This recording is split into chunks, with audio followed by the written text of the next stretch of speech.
$1 million supercar, over 100 engineers from around the world, all failed. 14 months, a fortune burned to ash, and still nothing but silence from an engine that refused to wake up. Then someone had the idea to drag it to a beat-up garage on the edge of town, the kind of place where the sign out front had been faded for so long nobody could remember what color it used to be. The man standing in front of that car wasn't a factory-certified engineer. He didn't have a wall of diplomas. He had grease under his fingernails, an 8-year-old daughter asleep in the back office, and 3 generations of mechanical knowledge living somewhere in his hands. Nobody believed he could do it, not one person. And honestly, that's exactly where this story gets interesting. Hit that like button right now, drop your city in the comments. I want to see how far this story travels. Now stay with me because what happened next is going to stay with you for a long time. The McLaren arrived on a flatbed truck at 6:17 in the morning. Dylan Cross heard it before he saw it. The hydraulic groan of the truck's lift platform lowering, the soft scrape of tire rubber against metal ramp, the shuffle of boots on asphalt as 2 guys in matching logoed shirts guided the car down with the kind of careful attention you'd give a sleeping animal you were terrified of waking. He'd been up since 5, the way he always was, nursing his second cup of coffee at the workbench while reviewing the notes he'd scribbled the night before on a Ford F-150 with a transmission that kept slipping out of third. He hadn't been expecting any delivery. He hadn't scheduled anything for the early slot. He stepped out of the garage bay and stood in the thin morning light, coffee mug in hand, and watched the McLaren roll off the flatbed onto his cracked concrete lot. The car was a McLaren 720S in a shade the manufacturer called Volcano Orange. Though on a dark morning like this one, in the flickering yellow cast of his one working lot light, it looked more like dried blood. It was low and wide and aggressively shaped in the way that expensive things often were, the kind of design that communicated in a language most people only heard as a gut feeling. Even sitting still and silent, it looked fast. It looked angry. It also hadn't run in 14 months. Dylan stood there with his coffee going cold in his hand and said nothing for a moment. Then one of the delivery guys, a stocky man with a shaved head and a clipboard, walked over with the practiced efficiency of someone who'd done this 1,000 times. "You Dylan Cross?" "Yeah." "Sign here." He held out the clipboard. "Vehicles being left on consignment for diagnostic and repair. Client will arrive separately at 8. All the documentation's in the envelope in the glove box. Service history, prior diagnostic reports, the whole package." Dylan looked at the car again. "Who's the client?" The delivery guy smiled, but it wasn't a warm smile. It was the smile of someone who found the question slightly funny for reasons they weren't going to share. "You'll find out at 8, he said. Dylan signed. The truck pulled away. He stood alone with the McLaren in his empty lot as the sky slowly lightened around him, and somewhere in the back of his mind, a small and quiet voice told him this was going to be one of those days. The kind you couldn't predict and couldn't prepare for, the kind that changed things whether you wanted them changed or not. He'd learned to recognize that feeling over the years. It sat low in the stomach, not quite dread and not quite excitement, something that lived in the space between the two. He went back inside. He had a transmission to think about. Cross Automotive had been on Millard Street for 41 years, 30 of those under Dylan's grandfather, Bernard Cross, and the last 11 belonging to Dylan himself, with a brief and complicated stretch in the middle that belonged to his father Raymond, a man who had loved engines deeply and people poorly. The building was 1 story, red brick that had turned a dusty orange-brown with age, 3 bays wide, with a small office attached to the side that had a single window overlooking the lot, and walls that were covered in hand-drawn diagrams, old technical bulletins, and photographs so old the color had leached out of them. The tools were a mix of old and new. Some of the hand tools on the pegboard above the main bench had belonged to Bernard. Heavy, beautifully balanced things made in an era when the word quality had a different kind of weight to it. Dylan kept them oiled and sharp. He used them. He wasn't sentimental about much, but he was sentimental about those. The diagnostic equipment was more current. He'd spent money he didn't really have on a proper scan tool system 3 years ago. A decision that had taken about 6 months to stop making him anxious when he looked at the credit card statement, but it had paid for itself. Everything in the shop had paid for itself. Eventually, because Dylan ran the place the way his grandfather had taught him. Do the work right, charge a fair price, don't cut corners even when nobody's watching.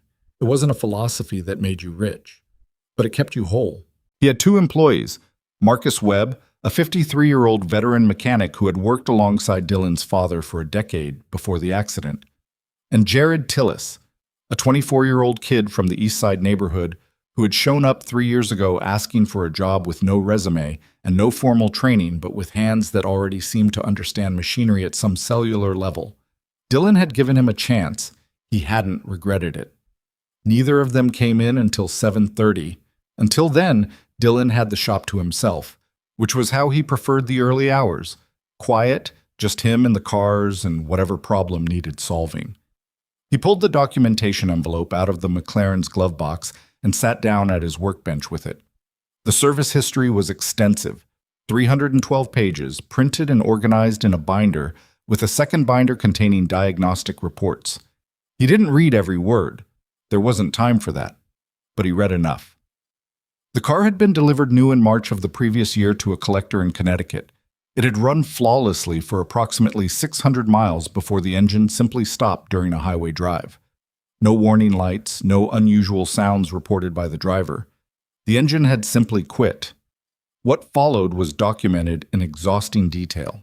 The car had been transported to the McLaren dealership in Greenwich, where the service team spent 3 weeks with it before escalating to the regional technical support team, then to McLaren's North American Diagnostic Center, then to 2 independent specialists in New York and 1 in Miami with international reputations, then to a German engineering firm that had been brought in at substantial expense.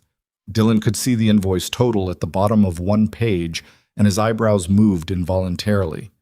Then to McLaren's factory technical team in England, where the car had spent 6 weeks. Nobody had fixed it. Several teams had replaced parts, expensive parts in some cases, based on their diagnostic conclusions, and the car had still refused to start. The most recent report, dated about 3 weeks ago, was from a specialist in Los Angeles named Dr. Carl Brentman, whose credentials took up half the first page of his report. His conclusion, stated with impressive confidence considering it explained nothing, was that the vehicle contained an undiagnosed fault of unknown origin that was beyond current diagnostic capability and might require manufacturer-level disassembly. Dylan set the binder down. He went and looked at the car again, walking slowly around it with his hands in his pockets, not touching it yet, just looking. The body panels were flawless. Someone had been keeping it clean and covered. The tires had some age on them now, but were structurally fine. He crouched down and looked at the undercarriage with a flashlight. Nothing obviously wrong. He popped the engine cover and looked at the twin-turbocharged 4.0-liter V8 that sat there gleaming and inert, and he thought about everything he'd just read. 111 engineers and mechanics. 14 months. Multiple continents. He closed the engine cover gently. "Okay," he said quietly, to no one, or maybe to the car. "Let's think about this differently." Shadi. At 7:20, he heard small feet on the concrete behind him and turned to find Lily standing in the doorway to the office in her pajamas, her dark hair sticking out sideways from sleep, holding a stuffed dog she'd had since she was 3, and whose name, after significant consideration at that age, was Mr. Dog.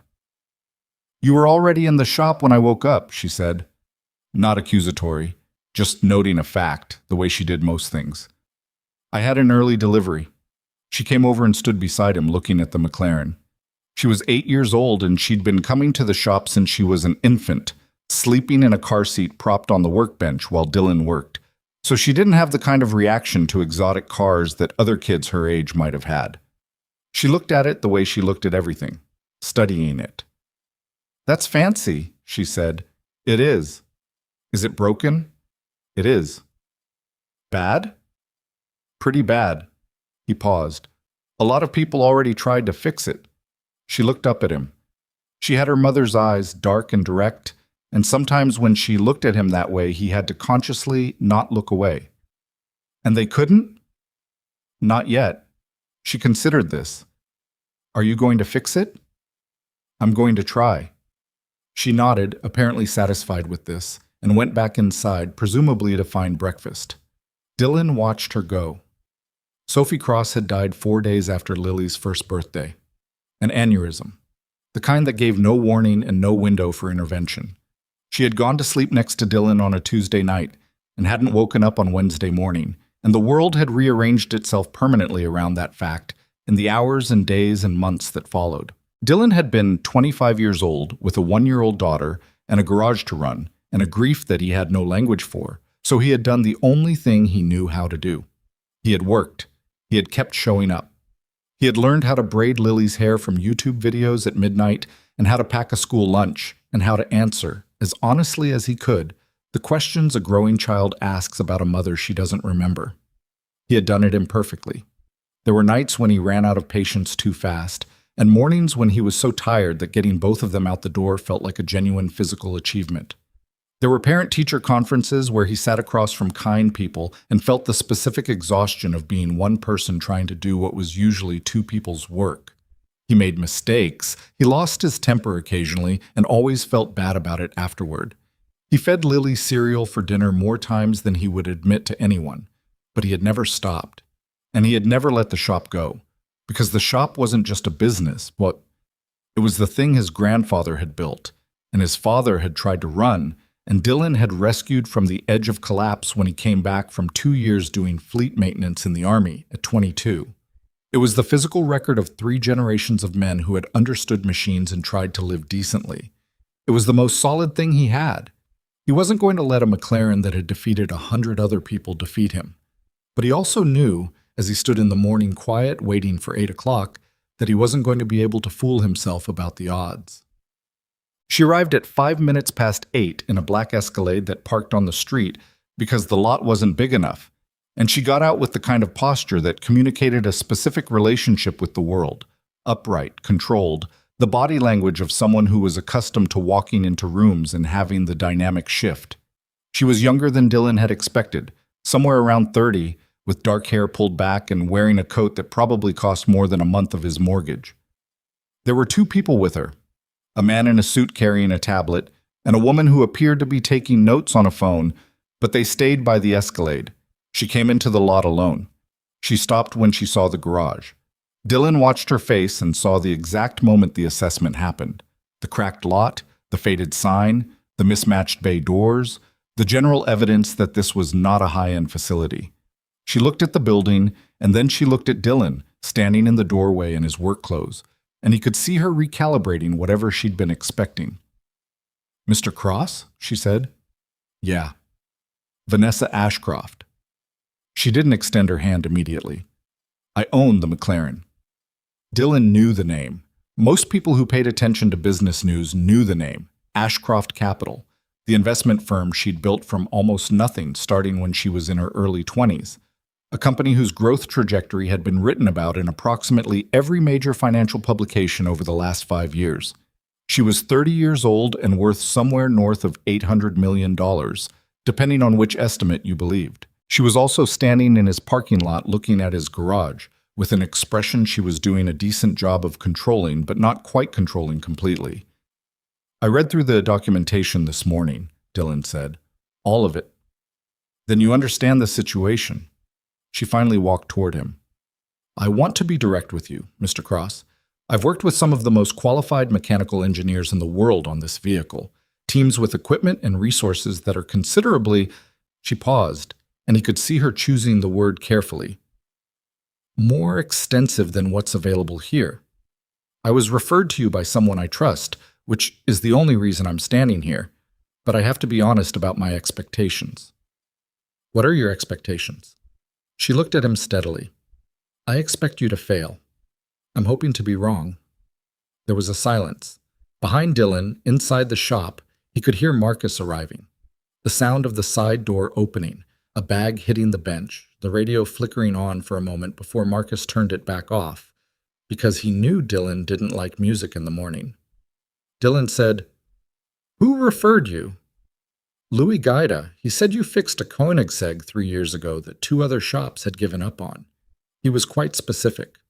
Dylan remembered the Koenigsegg, a fuel delivery issue that had been misdiagnosed twice as an engine management problem. That took me 9 days, he said. I'm aware. He told me. She glanced past him into the open bay where the McLaren sat. I also read your reviews, all of them, going back 8 years. Something in that surprised him. He hadn't expected her to have done that kind of research on a shop like his. And you have a reputation for finding things other people miss. Your customers describe it in somewhat unusual terms. A brief pause. Several of them said you listened to the car. Dylan let that sit for a second. Is that a problem? It sounds like something my father used to say. The words came out with a quality that was different from the rest of the sentence. Flatter, or maybe denser. She didn't follow up on it. What do you want from me? Dylan asked. Not harshly, just direct. I want the car running. If you can do that, you'll be paid very well. If you can't... She looked around the lot again, and this time the assessment in her eyes was less carefully concealed. I expect this will be a brief arrangement. It wasn't a kind thing to say. Dylan didn't think she meant it to be unkind exactly.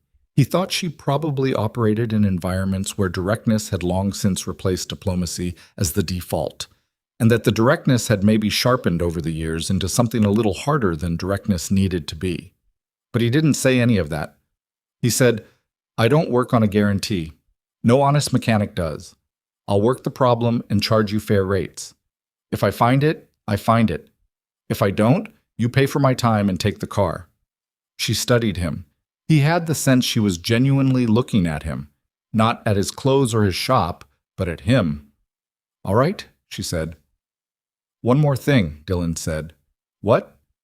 I work at my own pace. I don't rush work to meet someone's schedule. Another pause. Then, fine. She gave her contact information to the man with the tablet and left. The Escalade pulled away. Dylan stood in the lot for a moment, and then Marcus appeared in the bay door. Marcus Webb was a large man, broad across the shoulders, with a close-cropped gray beard and hands the size of small shovels. He'd been doing this work for 30 years. He had the permanent squint of a man who'd spent decades looking at things very closely in poor light. Was that who I think it was? He said. Probably. Marcus looked at the McLaren. And she brought it here? Apparently. After 100+ mechanics couldn't fix it? 111, according to the documentation.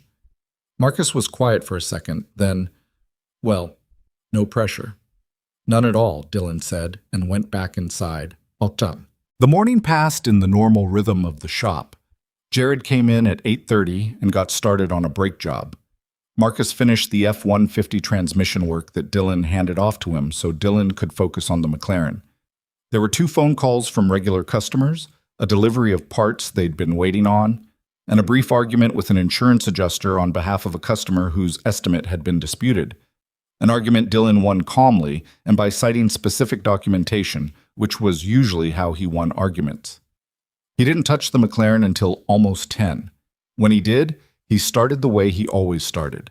Not with the scan tool, not with the documentation. He started with his hands and his ears. He opened the engine cover and he looked at everything. He checked fluid levels, not because he expected that to be the problem, but because you checked fluid levels first, always. Because his grandfather had taught him that skipping steps on the assumption that someone else had already covered them was how you miss things. He checked the battery, fully charged. Someone had been maintaining it. He checked connections, looked at wiring, examined the fuel system access points. Then he sat in the driver's seat and tried to start the car. Nothing. The dash lit up, the systems ran their startup sequence, and then nothing. The engine didn't turn over, not even an attempt. He sat in the seat and listened to the silence where engine noise should have been. The documentation he'd read that morning told a story, but it was a story with too many chapters. When that many people had worked on a problem and all of them had failed, there were 2 possible explanations. The first was that the problem was genuinely exotic, some interaction of failures so unusual that it had fallen outside everyone's experience. The second, which Dylan had found to be far more common in his experience, was that everyone had been looking in the same wrong place. He thought about what Vanessa Ashcroft had said. Several customers had said he listened to the car. He sat in the silence of the McLaren's cabin and thought about what the car was telling him. The dash systems ran. Everything in the cabin that should power up did. The car's electronics were functional. The battery was good. But the engine wouldn't even attempt to turn over. And that specific signature, the absence of even a starter motor engagement, pointed in a direction that most of the documentation hadn't focused on. The reports he'd read had been consumed with the engine itself. Compression tests, fuel system analysis, ECU diagnostics, big, expensive, complicated interventions. But the starter motor wasn't engaging. That was a communication problem. Something in the chain of signals from ignition to engine wasn't completing.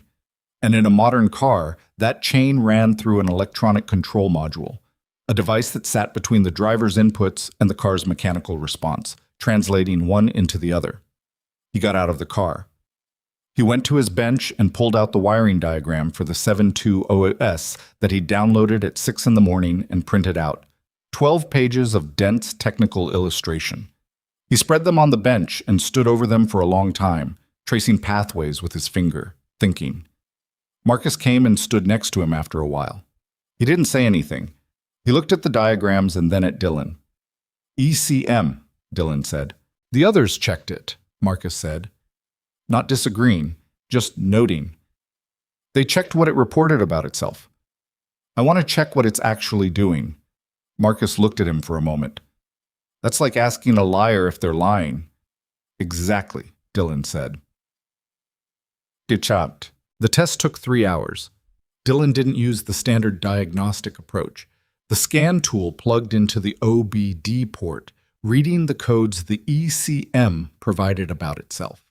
He used a methodology that was older and more tedious, one his grandfather had taught him for analog systems and that he'd adapted over the years for digital ones. He traced the physical signals.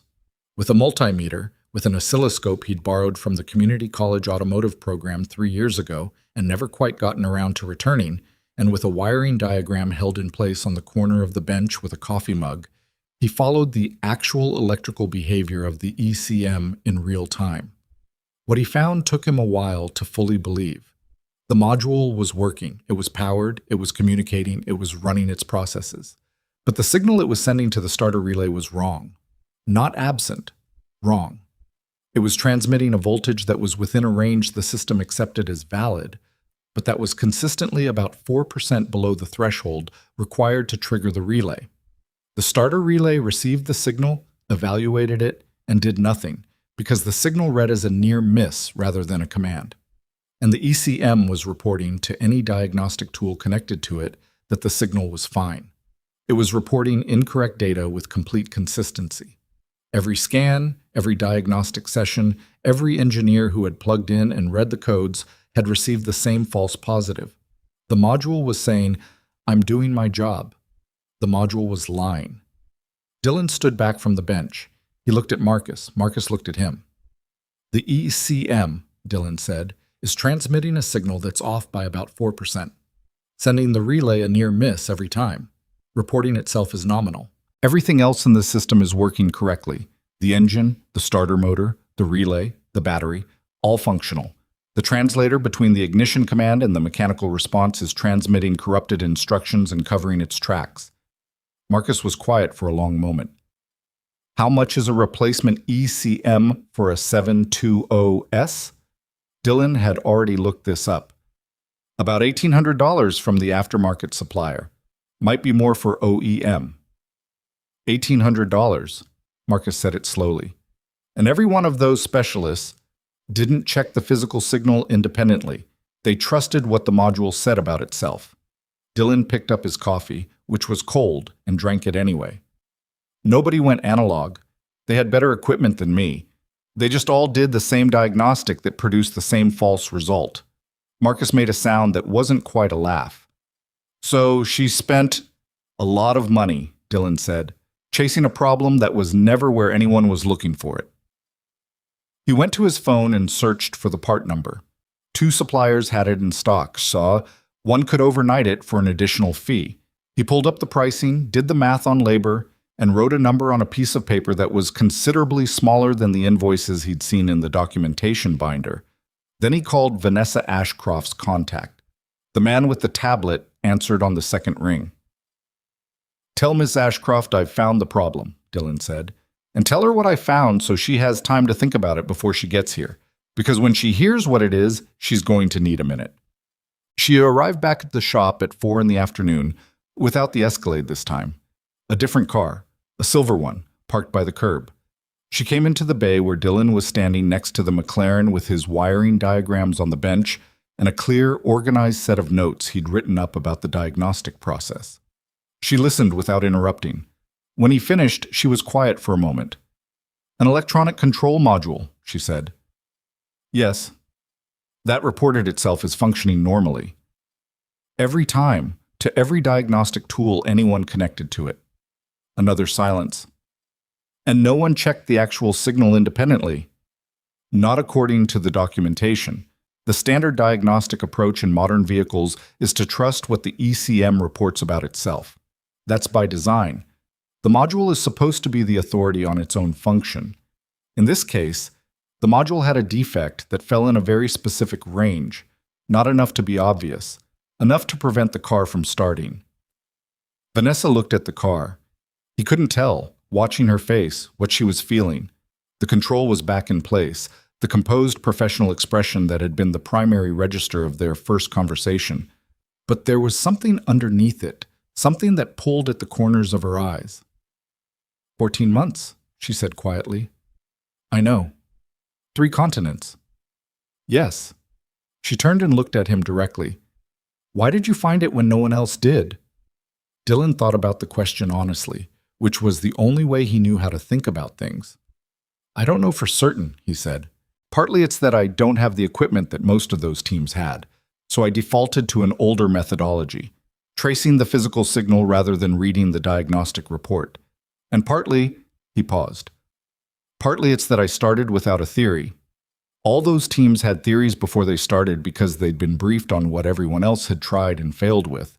I read the documentation, but I let myself start fresh. I listened to what the car was telling me instead of looking for what the report said should be wrong. She studied him. You're describing something that most people would call instinct. I'd call it habit. My grandfather taught me to trust the machine over the manual. He said the machine never lies, and it only does exactly what it's told to do. If it's not working, something is telling it the wrong thing. Find the wrong thing. Something moved in her expression at that. Something she didn't quite contain in time. She looked away from him, toward the bay door and the late afternoon light coming in. How long to repair it? She asked. I can have the part here tomorrow morning. Swap takes a few hours. I want to take my time, not rush the calibration. I can have it running by tomorrow afternoon. All right.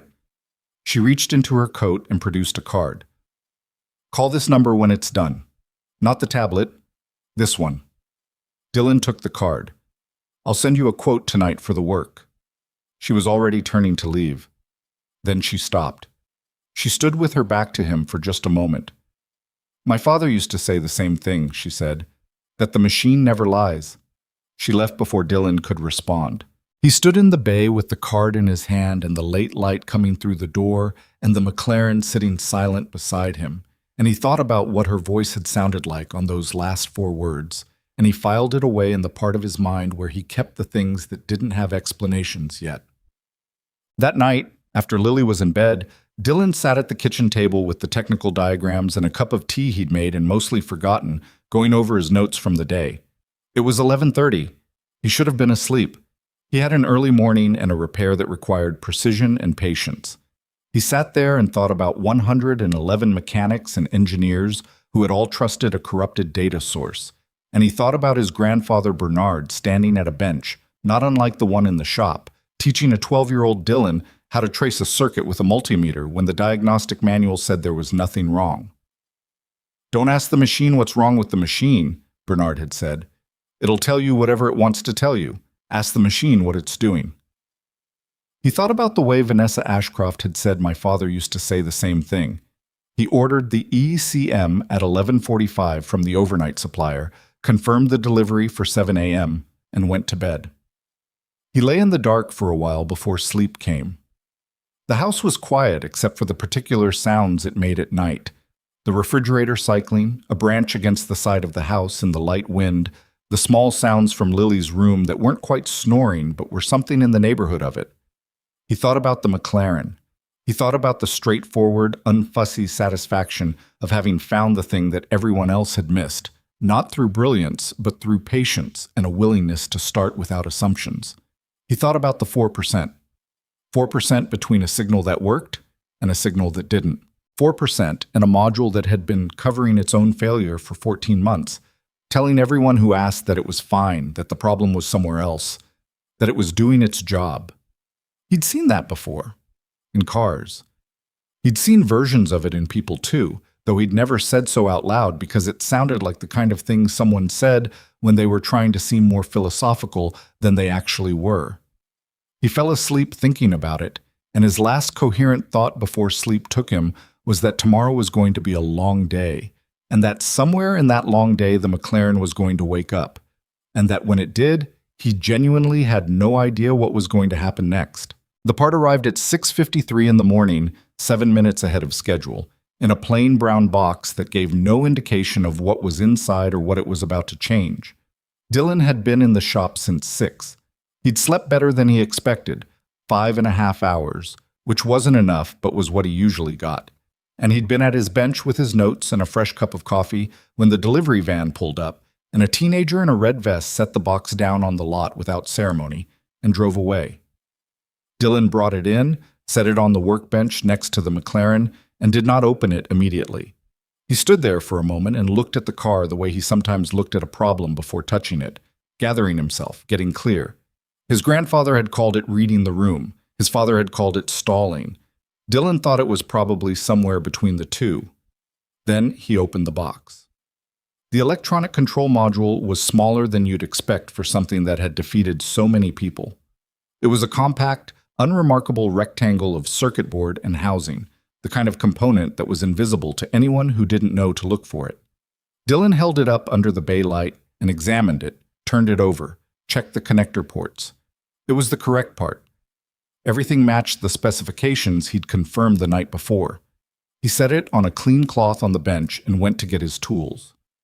Marcus arrived at 7:15, looked at the open box, and didn't say anything for a long moment. Then he said, "You sure?" "About as sure as I get," Dylan said. "That's not very sure." "No, it isn't." Marcus nodded, pulled his apron off the hook, and got to work on a Subaru that had been waiting 2 days for an alternator. He understood without being told that Dylan needed to work on the McLaren alone, at his own pace, without the specific pressure of someone else's attention on it. This was one of the things that made Marcus valuable. He knew when to be present and when to give a person room. The swap itself was not complicated, technically speaking. The ECM was accessible without major disassembly, the connectors were clearly labeled, and the process was methodical rather than difficult. But Dylan went slowly. He photographed everything before he touched it. He labeled every connector with masking tape and a marker before disconnecting it. He checked the wiring harness for any secondary damage that the failed module might have caused or masked, going over every section he could access with a flashlight in his hands, feeling for heat damage, brittleness, anything that would tell him there was a secondary problem waiting. There wasn't. The wiring was clean. The rest of the system was in excellent condition, properly maintained, untouched by the various interventions the previous teams had made, because every previous team had concluded correctly that the issue wasn't in the wiring or the engine or the fuel system. They just hadn't followed that conclusion to the right destination. He installed the new module carefully, torqued the mounting bolts by feel as much as by specification, connected the harness in reverse order of how he disconnected it, checked every connector twice, and then stepped back.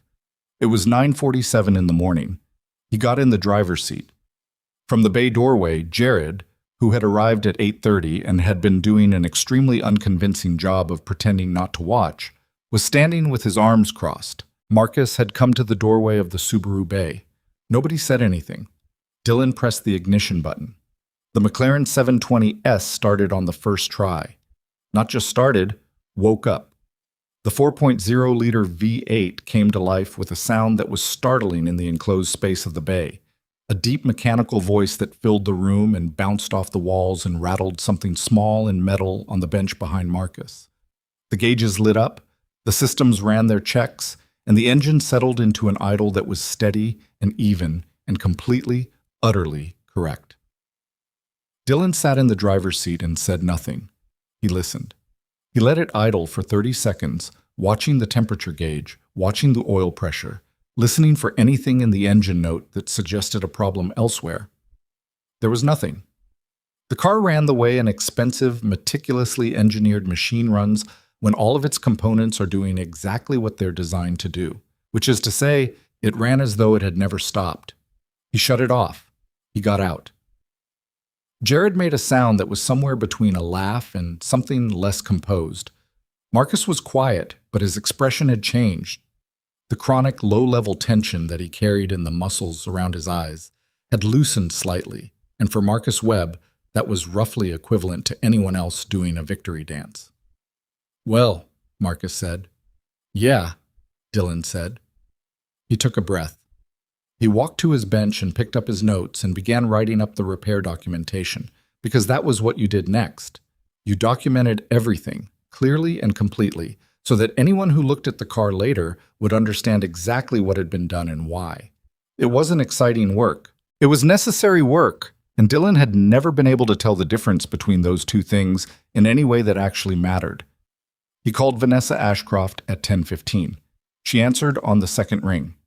Not the man with the tablet. Her. "It's running," Dylan said. A pause. "Right now?"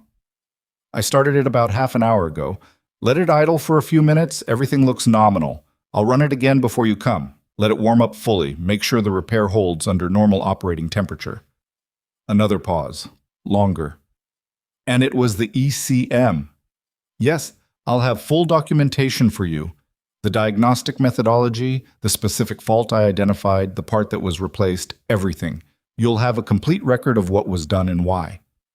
He heard her breathe out. Not a dramatic sound, just the sound of someone releasing something they'd been holding. "What time can I come?" she asked. "Afternoon, 2:00. "I'll be there." She paused again, and he thought she might say something else.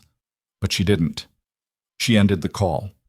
Dylan set the phone down and looked at the McLaren sitting quiet in the bay, and he thought about the way her voice had sounded in those last two words. The flatness of a person trying to sound neutral about something they weren't neutral about at all. He went and got more coffee. By noon, the word had gotten out. Dylan hadn't said anything publicly, hadn't called anyone. But the automotive world in a mid-sized city is a small and permeable thing, and Jared was 24 years old and had a phone and approximately zero capacity for keeping exciting information to himself. By 12:30, Dylan had received 3 text messages from people he knew in the industry. Congratulatory, curious, disbelieving in roughly equal measure. By 1 o'clock, there was a car parked across the street that he was fairly certain contained a photographer from somewhere, though he couldn't see who. Marcus noticed the car across the street and came to stand next to Dylan in the bay door. "That was fast," Marcus said. "Jared." "Obviously Jared." Dylan looked at Jared, who was on the far side of the shop working on brake lines, and had the particular quality of a person who knows they've done something they shouldn't have done, and has decided that complete physical absorption in unrelated work is the best available defense. "Jared," Dylan said. "Yeah," without looking up. "Did you tell someone about the McLaren?" A pause. "I may have texted a few people." "How many people is a few?" Another pause. "Statistically," Jared said carefully, "it's hard to say because I don't know how many of those people texted other people." Marcus made a sound. Dylan rubbed the back of his neck. "Okay," he said, because there was nothing to be done about it, and because at some level he understood that Jared's pride in the shop's work was not, at its root, a bad thing, even when the expression of it was deeply inconvenient.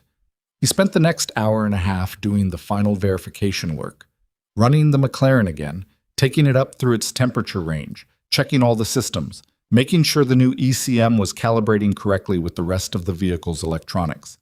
Everything was exactly as it should be. The car ran without complaint, without hesitation, without any of the $400,000 misery it had been causing for 14 months. He also wrote out the repair invoice. He'd thought about this more than he'd expected to. The situation had a certain obvious quality to it. a repair that had defeated everyone else, a client who had clearly spent an enormous amount of money on the problem, a part that cost under $2,000. There was a version of this transaction where a person in Dylan's position charged a premium for the solution rather than the work. Some would say that was justified.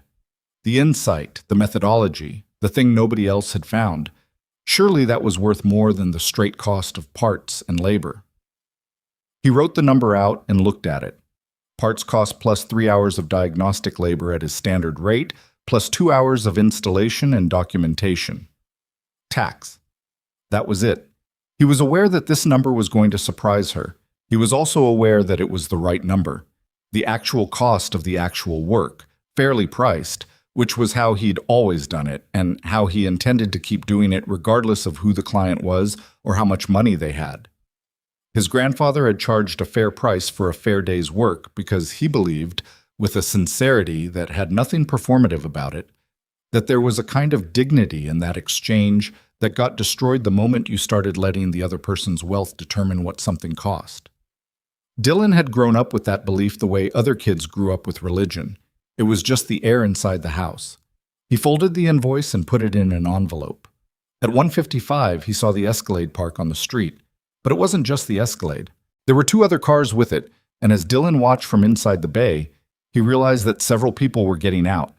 The man with the tablet, the woman who took notes, 2 other people he didn't recognize, one of whom appeared to be holding a video camera.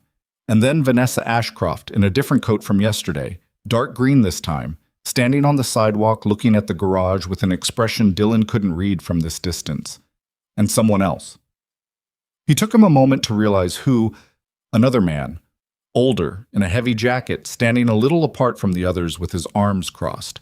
He had the look of someone who'd been in this industry for a long time, the permanent squint and the specific stillness of a person who had spent a career evaluating machinery. Marcus had come to stand beside Dylan again. "That's Roland Veth," Marcus said quietly. Dylan recognized the name. Roland Veth was the lead technical specialist from the engineering firm that had worked on the car, the German team. He'd signed off on 3 of the reports in the documentation binder. "What's he doing here?" "I imagine," Marcus said, "that someone told someone, and now that someone wants to see this for themselves." Dylan looked at the small gathering on his sidewalk and thought about what was about to happen, and he felt something he hadn't felt in a while. A certain heightened awareness, the sensation of a moment mattering in a way that extended beyond the immediate. He didn't love it.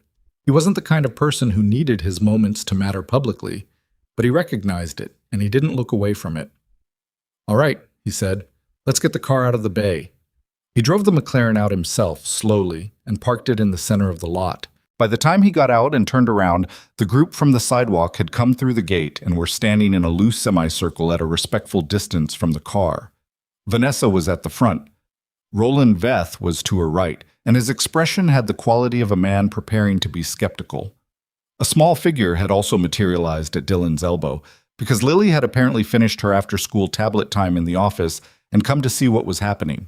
She stood next to her father in her school clothes with Mr. Dog tucked under one arm, looking at all the people with the calm, assessing gaze of a child who had grown up around adults doing complicated things and had long since stopped being impressed by groups of them.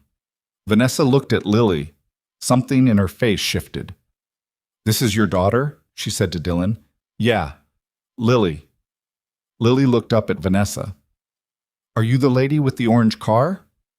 "I am," Vanessa said. "My dad fixed it," Lily said, with a tone of complete factual neutrality that somehow landed harder than any bragging would have. Vanessa looked at Dylan. "She can watch?" "She's seen everything that happens in this shop since she was about 4 weeks old," Dylan said. Something moved through Vanessa's expression that Dylan couldn't quite categorize. "All right," she said quietly. Then, in a different register, "Let's see." She walked to the McLaren, opened the door, and sat in the driver's seat. The door closed with the soft, expensive sound of precision engineering. Through the windshield, Dylan could see her hands settle on the steering wheel, and there was a moment, just a moment, barely visible, where she sat completely still before she did anything else. Not hesitation, something different, something private. Then she pressed the ignition button. The engine started. The sound hit the small gathering the way physical things hit people. The video camera person stepped back slightly. The note-taker stopped typing. The man with the tablet looked up from it for the first time. Roland Veth uncrossed his arms. The McLaren sat running in the middle of the lot, its 720 horsepower V8 idling at a low, steady, completely correct frequency, and the silence around it was the kind of silence that exists in the space where words should be, but aren't. Vanessa sat in the car for a long moment. When she got out, her face was controlled. Fully controlled, the way it had been when she first arrived yesterday morning. But there was something in her eyes that the control hadn't quite reached, something raw and unguarded that Dylan saw and looked away from because it felt like something he wasn't supposed to see. She stood next to the open driver's door and looked at Dylan. "All right," she said. Her voice was steady. "Walk me through it." He did. Standing in the lot with the McLaren running beside them, he explained the diagnostic process methodically. Where he'd started, what he'd eliminated, why he'd chosen to trace the physical signal rather than rely on the module's self-report, what he'd found, what he'd done. He kept it clear and plain without performing modesty or expertise, just describing what had happened in the order it had happened. Roland Veth was listening. Dylan could feel it. The specific attention of a person with genuine technical knowledge evaluating information they're hearing for the first time. When Dylan finished, Veth spoke for the first time. "You traced the signal independently," Veth said. His English was precise, only slightly accented. "Not through the OBD interface." "Correct." "With what equipment?" "A multimeter and an oscilloscope." A pause. "A standard oscilloscope?" "Yes." Veth was quiet for a moment, then, "We had considerably more sophisticated equipment." "I know. I read your report." Dylan paused. "The equipment wasn't the issue. The issue was starting point. Your diagnostic protocol, and everyone else's, started by reading what the ECM reported about itself. All the equipment in the world doesn't change the result if the data source is compromised." Veth looked at him for a long moment. He had the face of a man who did not enjoy being wrong, but who was rigorous enough to acknowledge it when the evidence was in front of him. "That's a fair assessment," he said finally, and the words came out as though each one cost him something. It was more than Dylan had expected from him. "What was the fault margin?" Veth asked. "Exactly. 4.2% below relay activation threshold, consistent. The module was generating the signal, sending it, and then reporting the signal as nominal. It had no self-diagnostic capability for that specific output value." Veth nodded slowly. He looked at the running McLaren. "That particular failure mode," he said, "falls outside the standard diagnostic tree for this platform. It wouldn't have appeared in any of the fault code libraries." He paused. "It would only be findable by someone who chose not to use the fault code library." "Yes," Dylan said. Another pause. Then Veth said, with the particular careful quality of a man choosing precision over ego, "That is genuinely good work." Dylan nodded once. He didn't say anything. He wasn't sure what to say, and he'd learned a long time ago that the moments when you didn't know what to say were usually the moments when saying nothing was correct. Vanessa had been listening to this exchange. She turned to Dylan and held out her hand, and he shook it. Her grip was firm and direct, the handshake of a person who had learned early that the quality of a handshake communicated things words didn't. "The invoice?" she said. He gave her the envelope. She opened it, looked at the number, and was quiet for a moment. Then she looked up at him. "This is the actual number," she said. Not a question. "Yes." "Parts and labor?" "Yes." She looked at the invoice again. He had the sense she was looking at it the way you look at something you want to make sure you're seeing correctly. "Mr. Cross, I've spent—" She stopped, started again. "This number is significantly lower than what I expected. It's the fair cost of the work." "I'm aware of what fair cost looks like. I've been dealing with automotive specialists for 14 months. She looked up at him again, and this time the composure had thinned slightly, just at the edges. "No one has ever charged me a fair cost." Dylan said nothing. "I want to add, I don't take tips," Dylan said. The invoice is the invoice. She looked at him steadily. He looked back. There was a quality to the silence between them that was different from the professional distance of the morning before. Less like two people in a transaction and more like two people actually seeing each other, which was a different thing and less comfortable in certain ways. "All right," she said finally. "I'll have it transferred today." The small group began to disperse. Beth walked to the McLaren and stood beside it with his hands in his pockets, looking at it with an expression that might have been regret. The woman with the note-taking phone had stopped taking notes and was just watching. The camera person had lowered the camera. Lily had been standing quietly through all of this, the way she often stood through things she was trying to understand, very still, taking it in. Now she looked up at Vanessa. "Did you cry?" Lily asked. Everyone nearby went quiet. Vanessa looked down at her. "Excuse me?" "When the car started, you looked like maybe you were going to cry." Dylan opened his mouth to say something. He wasn't sure what, just something to redirect. But Vanessa held up a hand slightly, and he stopped. She crouched down, there in the middle of the cracked concrete lot, until she was at Lily's level. It was an unexpectedly human thing to see. The $800 million businesswoman in the expensive coat crouching on a mechanic's lot to talk to an 8-year-old, honestly. "Almost," Vanessa said. "The car meant something to someone I loved, so yes. Almost." Lily considered this with the gravity she brought to serious things. "My dad says it's okay to miss people. He says missing them means they mattered." Something in Vanessa's face moved in a way that had nothing to do with composure or control. She was quiet for a moment, and when she spoke, her voice was fractionally different. Not weak exactly, but human in a way it hadn't been before. "Your dad is right," she said. She stood back up. She looked at Dylan once more, briefly, and there was something in that look that he would think about later. Not gratitude exactly, not the look of a client satisfied with the service, but something more complicated and less expected than either of those things.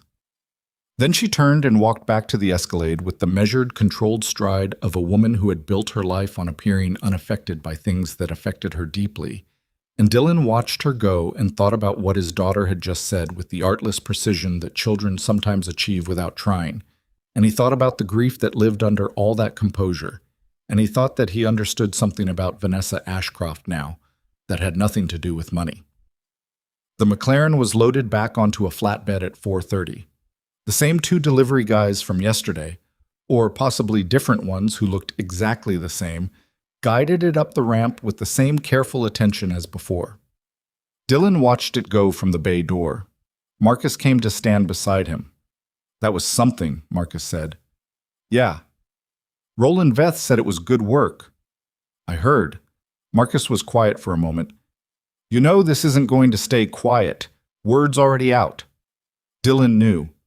He'd had 4 more texts during the afternoon, and someone had apparently posted something on one of the automotive forums because Jared had shown him a thread that was already running to 3 pages.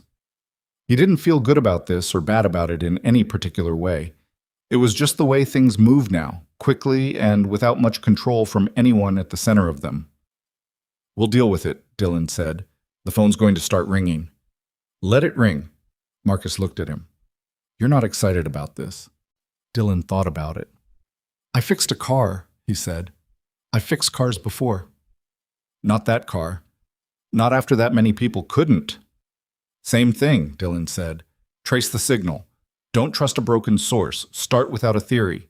He paused. "My grandfather could have done it. He just didn't have the binder with 300 pages of everyone else's mistakes to read first." Marcus made a sound that was close to a laugh. He went back inside. Dylan stood in the bay door a little longer, in the cooling late afternoon air, with the lot empty now where the McLaren had been. The faded sign above the garage caught the last of the day's light and looked exactly as worn out as it always did, which was reassuring in some way he couldn't articulate. Inside, he could hear Lily in the office, talking to Mr. Dog about something with the focused seriousness she brought to imaginary conversations, constructing entire arguments and counter-arguments in a small, earnest voice that Dylan had to consciously not stop what he was doing to listen to. He went inside. The phone rang at 6:45, while Dylan was in the kitchen making dinner. Pasta. The third time this week, because pasta was fast and Lily ate it without argument, which were the only two criteria that mattered on a Wednesday night. He looked at the screen, a number he didn't recognize, area code he didn't know. He let it go to voicemail. It rang again at 7:10. Different number, same unknown area code. He let that one go too. At 8, after Lily was in bed and he was sitting at the kitchen table again with his notes from the day, his phone buzzed with a text from the number Vanessa Ashcroft had given him. The personal one, not the tablet. It said, "I want to talk, not about the car. Tomorrow morning, if you're available. There's something I'd like to tell you, and I think I'd rather tell you in person than over a phone. Let me know." Dylan read it twice. He thought about the way she'd said my father used to say the same thing, and the way she'd crouched in the lot to talk to Lily, and the way her face had moved when Lily said missing them means they mattered. He typed back, 8 o'clock, shop's open. He set the phone down and looked at his notes and didn't retain much of what he read for the next 20 minutes because part of his mind had moved somewhere else entirely. To the question of what a woman like Vanessa Ashcroft wanted to say that she'd rather say in person, and to the feeling he'd had all day that the McLaren had only been the visible part of a problem that went much deeper than any engine. The payment came through at $9.57, the full amount on the invoice, to the dollar. Dylan looked at the notification and put his phone away and went to bed. And for a long time he lay in the dark thinking about 14 months and 111 people and a 4.2% signal error and the specific quality of the sound an engine makes when it finally wakes up after a very long silence. She came alone this time. No Escalade, no tablet, no woman with the note-taking phone. Just Vanessa Ashcroft in a plain dark jacket and jeans, driving herself in a gray sedan that was so unremarkable it took Dylan a moment to register that it was probably worth $60,000. She parked it on the street at 7:58 and walked through the gate with her hands in her pockets and her shoulders carrying something that looked heavier than they had 2 days ago, when the professional armor had been fully in place. Dylan had the coffee ready, not because he'd planned to offer it. He'd just made more than he needed that morning, the way he sometimes did when he was thinking about other things. And there was a second mug sitting on the workbench next to his by the time she walked in. She looked at it. "I wasn't sure if you, Dylan started. "Yes," she said. "Thank you." She picked up the mug and stood with it and looked around the shop in the way she hadn't allowed herself to look before. Not the fast, evaluating sweep of someone sizing up a facility, but something slower and more genuine. She looked at the photographs on the wall, the hand-drawn diagrams, the tools on the pegboard, the specific density of a workspace that had been accumulating its character for 4 decades. "How long has this been here?" she asked. 41 years. My grandfather opened it in 83. "And your father ran it after him?" "For a while." A pause. "My father had some difficulties. I came back from the army at 22 and took it over." She looked at him. "What kind of difficulties?" It was a direct question, more direct than the social contract usually allowed at this stage of knowing someone. But she'd asked it without the aggressive quality that made directness feel like an intrusion. She asked it the way someone asks a question they actually want the answer to, and something in that made Dylan answer honestly. "He drank," Dylan said. "Not always, but enough. He had good years and bad years, and toward the end there were more bad ones than good ones, and the shop suffered for it. When I came back, it was about 2 months away from closing." She nodded. She didn't offer sympathy or commentary, which was the right response, and not everyone managed it. "Is he still?" "He died 6 years ago. Heart." Dylan picked up his own coffee. "We'd made our peace by then. Mostly." The mostly sat in the air between them for a moment, accurate and unresolved the way family things usually were. Vanessa looked back at the photographs. There was one near the corner, black and white, a man in his 40s standing in front of the shop when the brick was new, and the sign was fresh, his arms crossed and a slight squint in his eyes against what must have been bright sun. "Your grandfather?" she asked.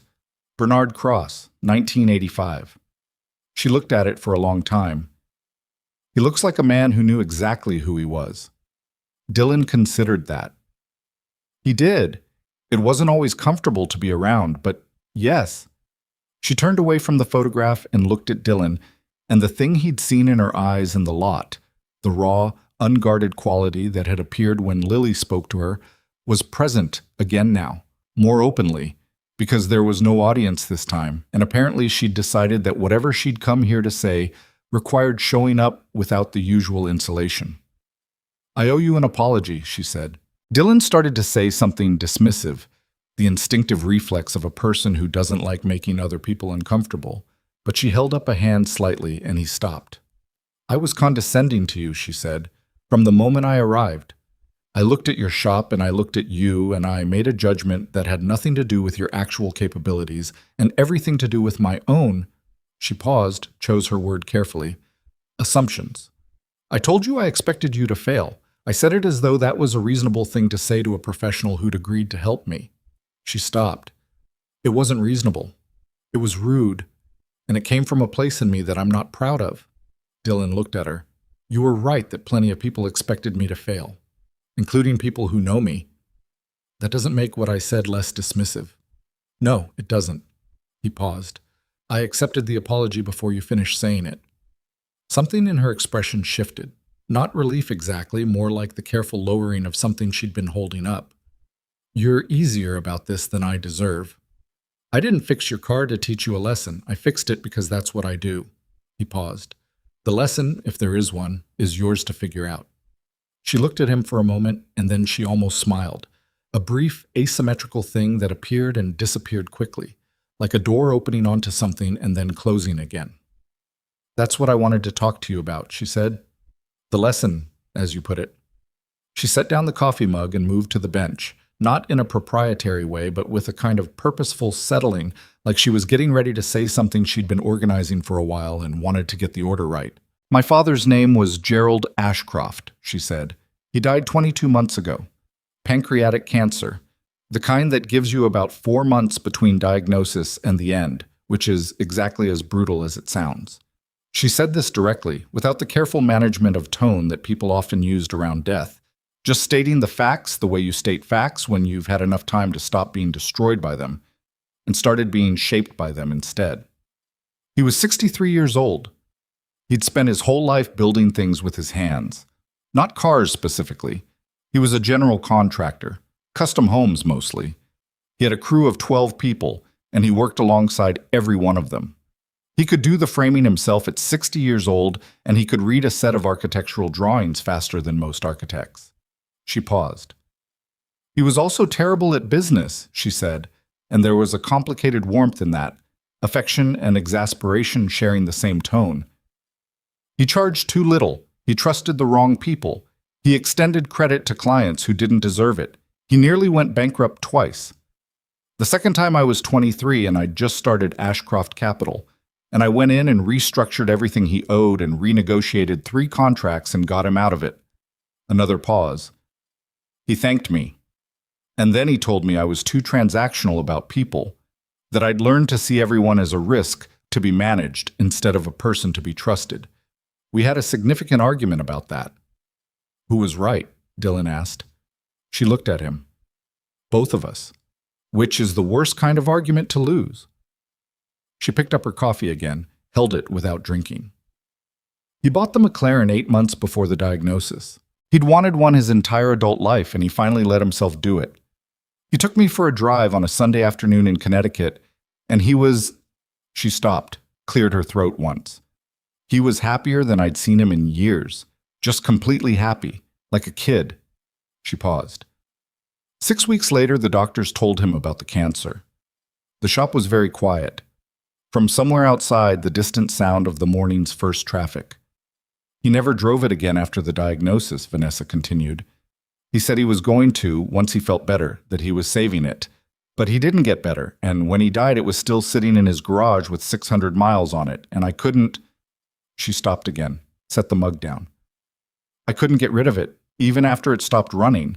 It was the last thing he'd bought himself because he wanted it, not because he needed it. And the idea of it just sitting there broken, when he'd been so happy driving it," she took a breath that was steadier than whatever was behind it. "It felt like the wrong ending." Dylan didn't say anything.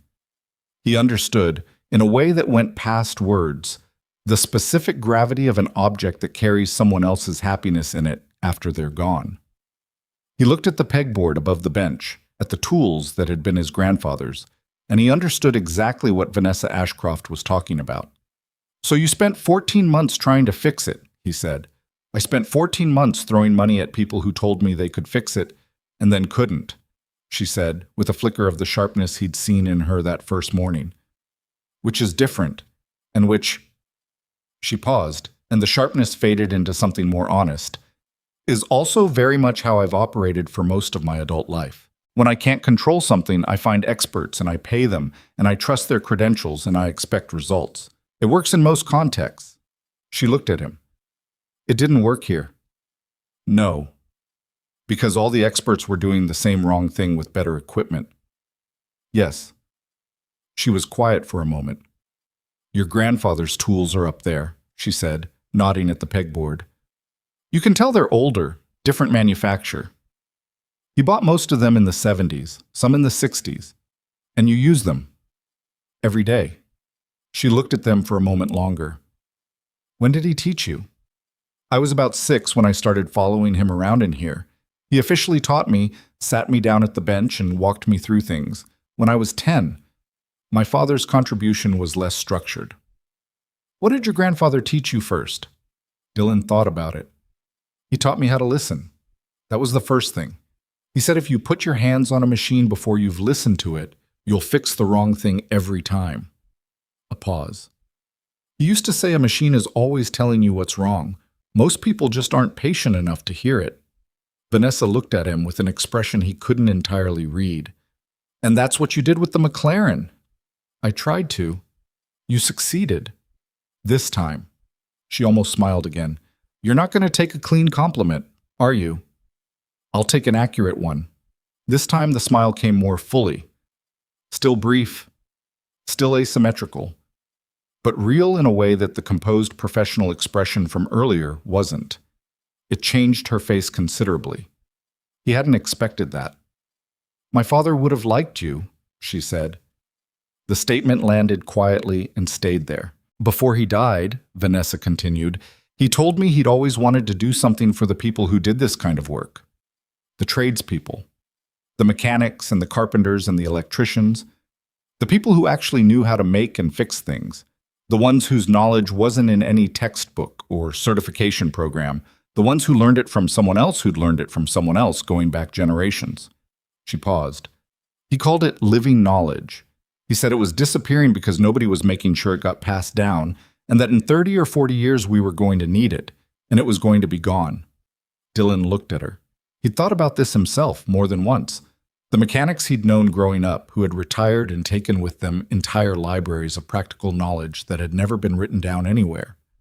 Bernard Cross had known things about engines that Dylan still didn't fully understand, things that lived in the intuition and the hands, and Bernard had died before Dylan was old enough to ask all the right questions. "What did he want to do about it?" Dylan asked. "He wanted to build a school." She said it plainly. "Not a vocational training program, not a certification track, a real school dedicated to craft, where the teachers were the old mechanics and the old tradespeople, people with 40 years of experience, and the curriculum was built around what they knew instead of what a textbook said they should know. Where scholarships were the foundation, not the exception. Where a kid from a neighborhood like this one," she gestured slightly at the shop around them, "could walk in without money and walk out with the kind of knowledge that takes most people a lifetime to accumulate." Dylan was quiet. "He drew it up," Vanessa said. "He had plans, not architectural plans. He had those too eventually. But the idea, the structure of it, what it should be, and who it should serve, he worked on it for the last 2 months of his life when he had enough energy to sit at a table, and he gave me the folder 3 days before he died, and he told me—" She stopped. Her voice had stayed steady through most of this, but it thinned now, just at the edges. "He told me he trusted me to build it right. And then he looked at me for a long time without saying anything else, and I understood that the look meant, don't make it about the money, don't make it exclusive, don't let it become another institution for the people who already have everything." The silence in the shop had a weight to it now. Dylan picked up his coffee. It was mostly cold. He drank it anyway. "And you haven't built it," he said. It wasn't a question. She looked at him without surprise at the directness. "No," she said. "I've been carrying the folder for 22 months. I funded 3 research studies on vocational education gaps in the meantime, which is—" She gave a short, self-aware sound that was close to a rueful laugh. "Very much how I handle things. I don't know how to start." "What stopped you?" She took a moment. "Partly I didn't trust myself to do it right. My father knew things about this world, the trades, the craftspeople, how they worked and thought, and what they actually needed. That I don't know. I grew up in his world watching it, but I didn't absorb it the way he did, and every time I tried to plan the school, I kept designing something that looked right on paper and felt hollow when I described it out loud." She paused. "And partly I was angry at the mechanics." Dylan raised an eyebrow. "At everyone who looked at that car and couldn't fix it," she said, "including your industry. I knew it wasn't rational, the car was hard, the failure mode was unusual. But grief isn't rational, and I took it out on the people in front of me." She paused. "I became someone who assumed incompetence first, who walked into every engagement with an expert already preparing for disappointment." Another pause, and she looked at him directly. "The way I walked in here." Dylan set down the mug. "What changed?" "You did," she said. "Not because you fixed the car, because of how you fixed it. You started without a theory. You charged a fair price. You looked at me the same way when you had the answer as when you didn't." She paused. "And your daughter told me that missing someone means they mattered." He didn't say anything. "I've been surrounded by very smart, very credentialed people for a long time," Vanessa said. "And most of them have told me what I wanted to hear, or what they thought would keep me as a client, or what sounded correct according to whatever framework they were using. You told me you didn't know for certain why you found it when others didn't. That's—" She paused. "That's not something people in your position usually say to people in mine." "It was the truth," Dylan said. "I know. That's why it landed the way it did." She picked up her mug, realized it was empty, set it back down. Dylan got up without a word and refilled it from the pot on the bench. And she let him, which was a small thing but told him something about the specific quality of her guard coming down. "I want to build the school," she said. "I want to do what my father asked me to do. But I've been approaching it from the outside, the way I approached the car, finding the most credentialed experts, assembling the best team, building the best-looking structure I can design." She paused. "And I think that's still the wrong approach." Dylan looked at her. "What's the right one?" "I think the school has to be built by someone who understands what it's trying to preserve." She looked at him steadily. "Someone who learned from someone who learned from someone. Someone who knows what it costs to keep that kind of knowledge alive when the world keeps telling you it isn't worth enough." The thing she was saying sat in the air between them, not quite stated and not quite a question. Dylan turned it over. He was careful about the way he thought through things. He'd learned from too many fast decisions made by other people and the wreckage they sometimes left. He thought about his grandfather standing at this bench. He thought about the things Bernard had taught him that didn't live anywhere else. He thought about the young mechanics he'd seen in the last decade who were good with computers and had no idea how to trace a signal without one. "You're asking me to help you build it," he said. "I'm asking if you'd be willing to talk about it," she said. "There's a difference." "Not a large one." She acknowledged this with a slight tilt of her head. "No, not a large one." Dylan was quiet for a moment. Then, "What did your father's folder say? About what it should be?" She reached into the inside pocket of her jacket and produced something that surprised him. Not a phone, not a tablet, but an actual paper document, folded 3 times, the kind of fold that comes from something being opened and refolded many times over many months. She set it on the bench between them and smoothed it flat with her palm. It was a handwritten page. The handwriting was large and slightly uneven, the handwriting of a man who worked with his hands and wrote less than he built, but the ideas were laid out in a structure that was clear and considered. Dylan read it slowly. It said, "The school should be free to enter, paid for by people who can afford to pay. The teachers should be the oldest workers we can find, the ones who still remember what it was like before everything became a computer program. Students should learn by doing, not by reading, about doing. Nobody should graduate with a certificate that means nothing. They should graduate when the teachers say they're ready, not when a testing company says they are. The school should be in a neighborhood that needs it, not a neighborhood that already has everything.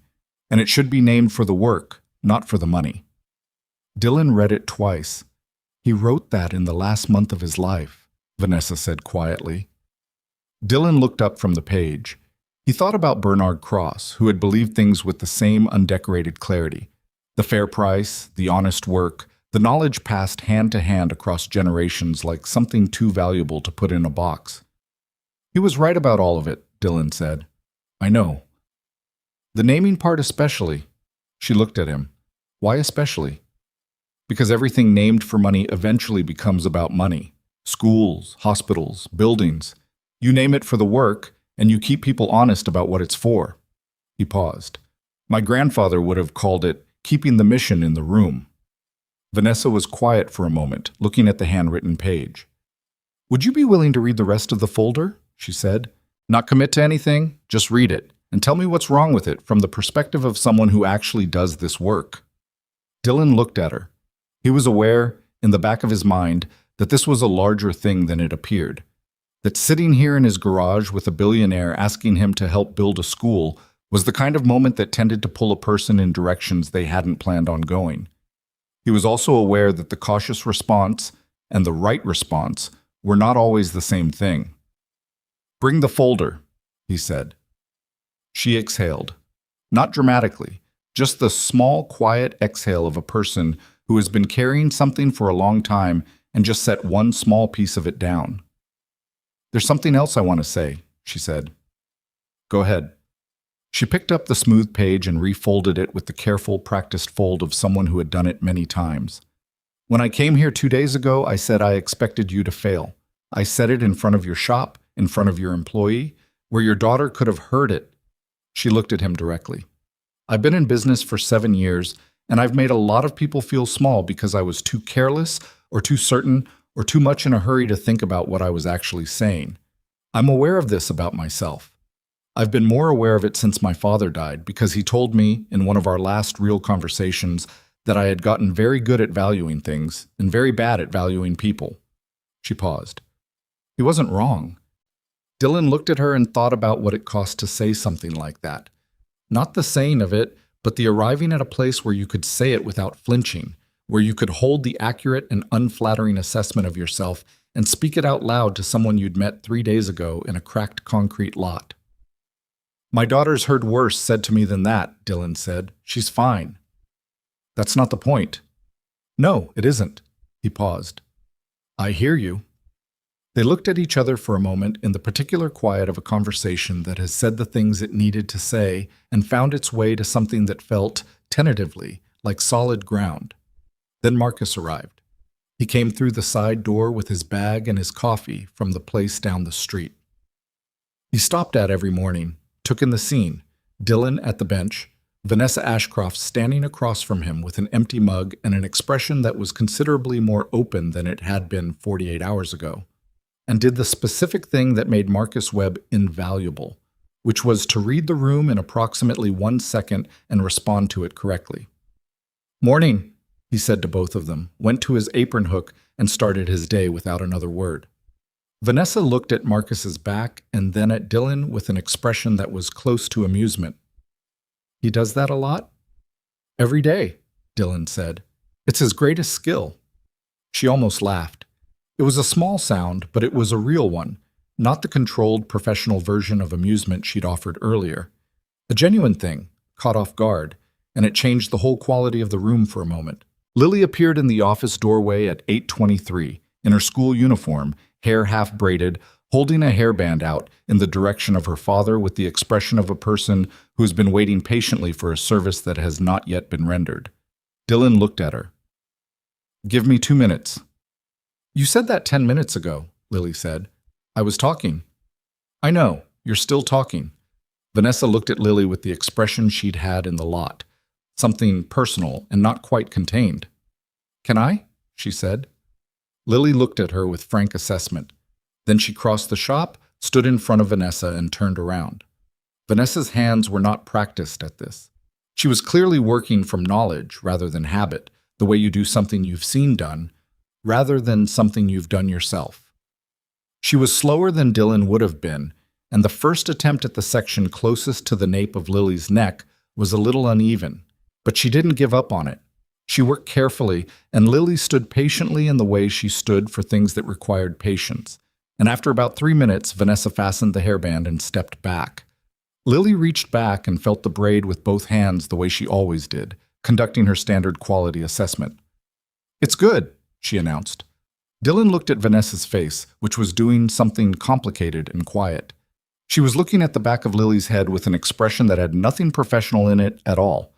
Just the look of a person who has just done a small human thing and been surprised by what it felt like. "Thank you," Lily said, and went to get her backpack. Dylan drove her to school at 8:35. The drop-off line was what it always was, a slow procession of minivans and SUVs, parents on phones, kids dragging backpacks, the specific controlled chaos of 100 people trying to do the same thing in the same small space at the same time. Dylan pulled up to the curb, and Lily opened the door, and then she stopped. "Is the car lady going to come back?" she asked. Dylan thought about it. "Probably." "Because of the school thing?" He looked at her. "What do you know about the school thing?" "I heard some of it," Lily said, with the unashamed transparency of a child who sees nothing wrong with listening to adult conversations because nobody told her she wasn't supposed to. "It sounds like a good idea." "It might be." She considered this. "Grandpa Bernard would have thought so," she said. And then she got out and joined the stream of kids moving toward the entrance and didn't look back, because she was 8 years old and looking back was not something 8-year-olds did. Dylan sat in the drop-off line for a moment after she was gone. Grandpa Bernard would have thought so. She'd never met Bernard Cross. She knew him from the photographs on the shop wall and from Dylan's stories and from the tools on the pegboard that she'd been told not to touch, but sometimes touched anyway when she thought Dylan wasn't watching. She knew him the way children know people who were important before they existed, through the shape that person left in the world and the people who still carried it. Dylan pulled out of the line. He drove back to the shop and thought about his grandfather, and about Vanessa Ashcroft's father, and about 2 men who had believed the same things about work and craft and the importance of passing things down, who had never met each other, who had come from completely different worlds, and who had somehow managed to leave behind the same unfinished project. When he got back to the shop, Vanessa was still there. She was standing at the pegboard looking at Bernard's tools, not touching them, just looking. And the quality of her attention was the quality of someone who had learned, recently or at great cost, how to look at things instead of just seeing them. She heard him come in and turned around. "Your daughter said Grandpa Bernard would have approved of the school idea," Dylan said. Vanessa looked at him. "How does she know about that?" "She listens," Dylan said. "It's a family trait." Vanessa looked at him for a moment, and then she did something he hadn't seen her do yet. She laughed, a real one, short and unguarded, the kind that comes before you can decide whether to let it. It lasted about 3 seconds. Then she straightened and the composure came back, but it fit differently now. Looser, like clothes after you've worn them enough times that they stop being stiff. "I'll bring the folder tomorrow," she said. "All right," Dylan said. She moved toward the door, then stopped. "Mr. Cross?" "Dylan." A brief pause, and he saw her adjust. Not used to first names in professional contexts, or maybe not used to a professional context feeling like this one felt. "Dylan," she said, "what you did with the car, it wasn't just good mechanics. I want you to know I understand that." He looked at her. "What was it?" She thought about it. "It was the right way of looking at things," she said. "And I don't know how you keep that in a world that mostly rewards the wrong way, but I hope you don't stop." She left. Dylan stood in the bay and listened to her car start and pull away. Marcus came from the other side of the shop and stood next to him for a moment without saying anything. Then Marcus said, with the careful neutrality of a man choosing his words with precision, "Is this going to change things around here?" Dylan looked at the lot, at the faded sign, at the cracked concrete that he'd been meaning to have patched for 3 years. at the bay doors that needed new weather stripping and the light fixture on the left side that flickered when it was cold. He thought about a handwritten page and two fathers, and a folder that had been carried for 22 months, and an 8-year-old girl who understood things without being taught them. "I don't know yet," he said honestly. Marcus nodded. "Fair enough," he said, and went back to work. Outside, the morning had come in fully. The ordinary sounds of Millard Street going about its ordinary day, engines and voices, and the particular rhythm of a neighborhood that didn't know it was about to become part of something larger than itself. Dylan Cross went back to his bench, picked up his tools, and got back to work. The folder arrived the next morning in a worn manila envelope that had clearly been opened and resealed more times than it was designed for. The clasp on the back was bent from repeated use, and someone, Vanessa, Dylan assumed, had reinforced the spine with a strip of packing tape at some point, the way you do when something has become too important to risk falling apart. She set it on the workbench between them without ceremony and stood back with her hands in her jacket pockets, and Dylan understood from her posture that this was not a presentation. She wasn't selling him anything. She was showing him something that belonged to her father, which was a different kind of vulnerability than anything she'd shown him so far. He opened it carefully. Gerald Ashcroft had been a thorough man. The folder contained 14 pages of handwritten notes, 3 hand-drawn floor plan sketches that showed a building with large open bays and high ceilings and natural light coming from clerestory windows across the top, a list of names with phone numbers beside them, tradespeople and mechanics and master craftsmen that Gerald had apparently known personally or known of, and a 2-page document that he had titled in capital letters at the top, "What This Place Should Feel Like." Dylan read that document first, slowly, the way he read technical specifications when he wanted to understand not just what they said, but what they meant. Gerald Ashcroft had written, "It should feel like a working shop, not a classroom. The equipment should be real equipment that does real work. Students should leave every day with grease or sawdust or something on their hands that proves they were actually there. The teachers should be the kind of people who make you feel like an idiot in the best possible way. The kind who show you how much you don't know and make you want to know all of it. Nobody should graduate because a calendar said it was time. They should graduate because they earned it. The building should be in a place where people walk past it every day and see real work happening through the windows. Because the worst thing that can happen to craft is for it to become invisible." Dylan set the page down. "He knew what he was doing," Dylan said. "He always knew what he was doing," Vanessa said. "He just couldn't always execute the business side of it." "The business side doesn't matter here. You can do the business side." She looked at him. "That's a considerable amount of trust to extend to someone you've known for 4 days." "I watched you take apart Roland Veth's ego without raising your voice," Dylan said. "You can handle a budget." She almost smiled. "That's not quite what happened. It's what I saw." She came to the bench and stood beside him, and they went through the folder together, Dylan asking questions, Vanessa answering from memory or from the notes, both of them circling the same territory from different directions. The list of names was the thing Dylan kept returning to. He recognized 2 of them, Pete Okafor, a transmission specialist in his late 60s who had retired 3 years ago after 40 years of independent work, and Helen Marsh, a diesel engine mechanic who ran a small shop 2 towns over and had more practical knowledge of heavy equipment than anyone Dylan had ever met. Gerald Ashcroft had listed 14 names total, with notes beside each one. What they knew, how long they'd been doing it, why they mattered. "Did your father know all of these people personally?" Dylan asked. "Most of them. A few he found through research, word of mouth mostly. He spent about 6 weeks making calls before he got sick enough that he couldn't anymore." She paused. "He was worried about the ones who were getting older. He kept saying we were running out of time, that these people weren't going to be around forever, and neither was their knowledge." He was right about that too.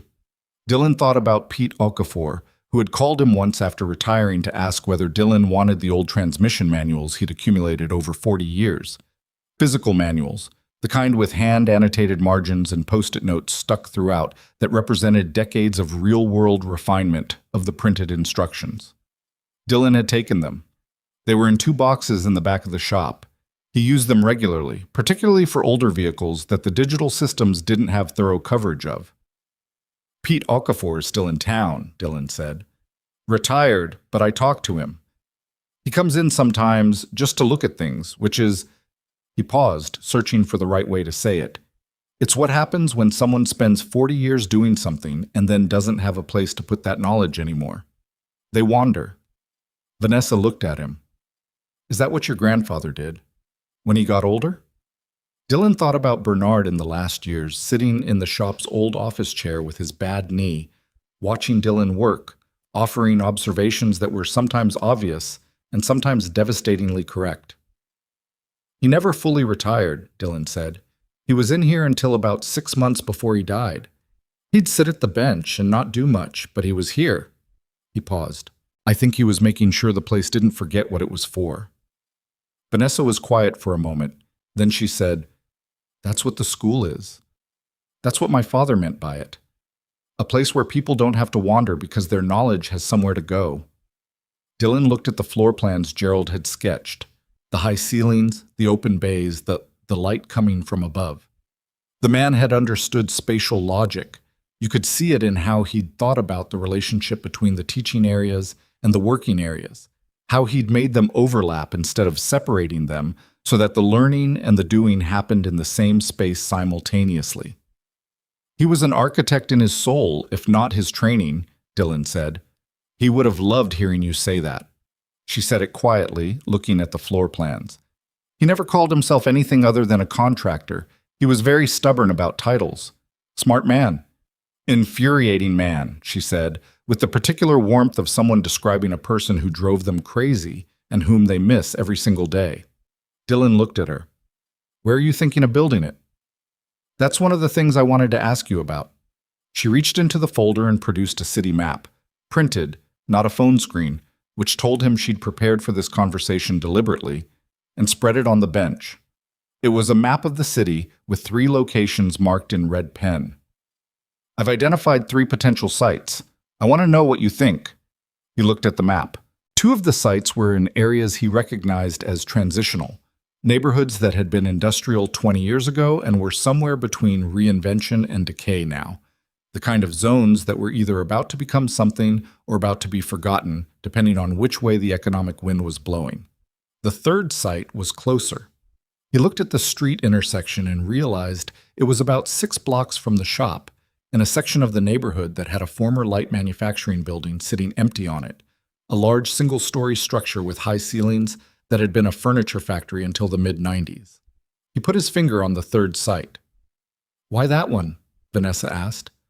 Because the other 2 are in places that are waiting to figure out what they are, Dylan said. This one is already something.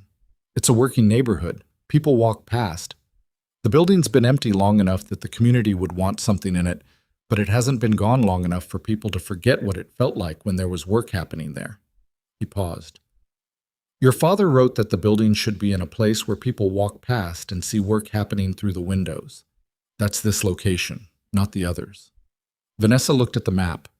The building on that site needs significant renovation. Most things worth building do.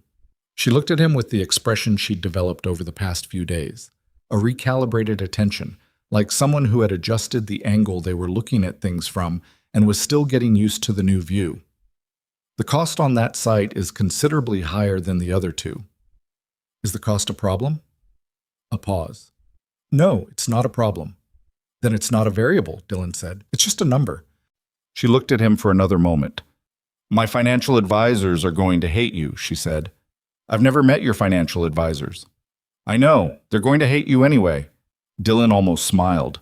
He looked back at the map, at the intersection 6 blocks away, and thought about what it would look like with light coming through high windows and the sound of real work coming from inside. He thought about Bernard. He thought about Pete Okafor wandering. Then the thought that had been sitting at the back of his mind for 20 minutes came forward, and he said it before he'd fully decided to. There's going to be a problem with how you build this. Vanessa looked up. Tell me. The problem is that the people you need to run it aren't the people who respond to formal invitations and sit-down meetings and presentations in conference rooms. He paused. Pete Okafor is not going to read a brochure. Helen Marsh is not going to attend a recruitment event. The people on your father's list, the ones who still have the knowledge worth preserving, They've spent their careers being overlooked by exactly the kind of institution that sends formal invitations and holds recruitment events. You show up that way, you're going to get the door. Vanessa held his gaze. So how do you reach them? You don't. I do. He paused. Or someone like me does. Someone they already know and trust who shows up in person and talks to them the way you'd talk to someone you respect. Not offering them a job, asking for their help. He paused again. There's a difference.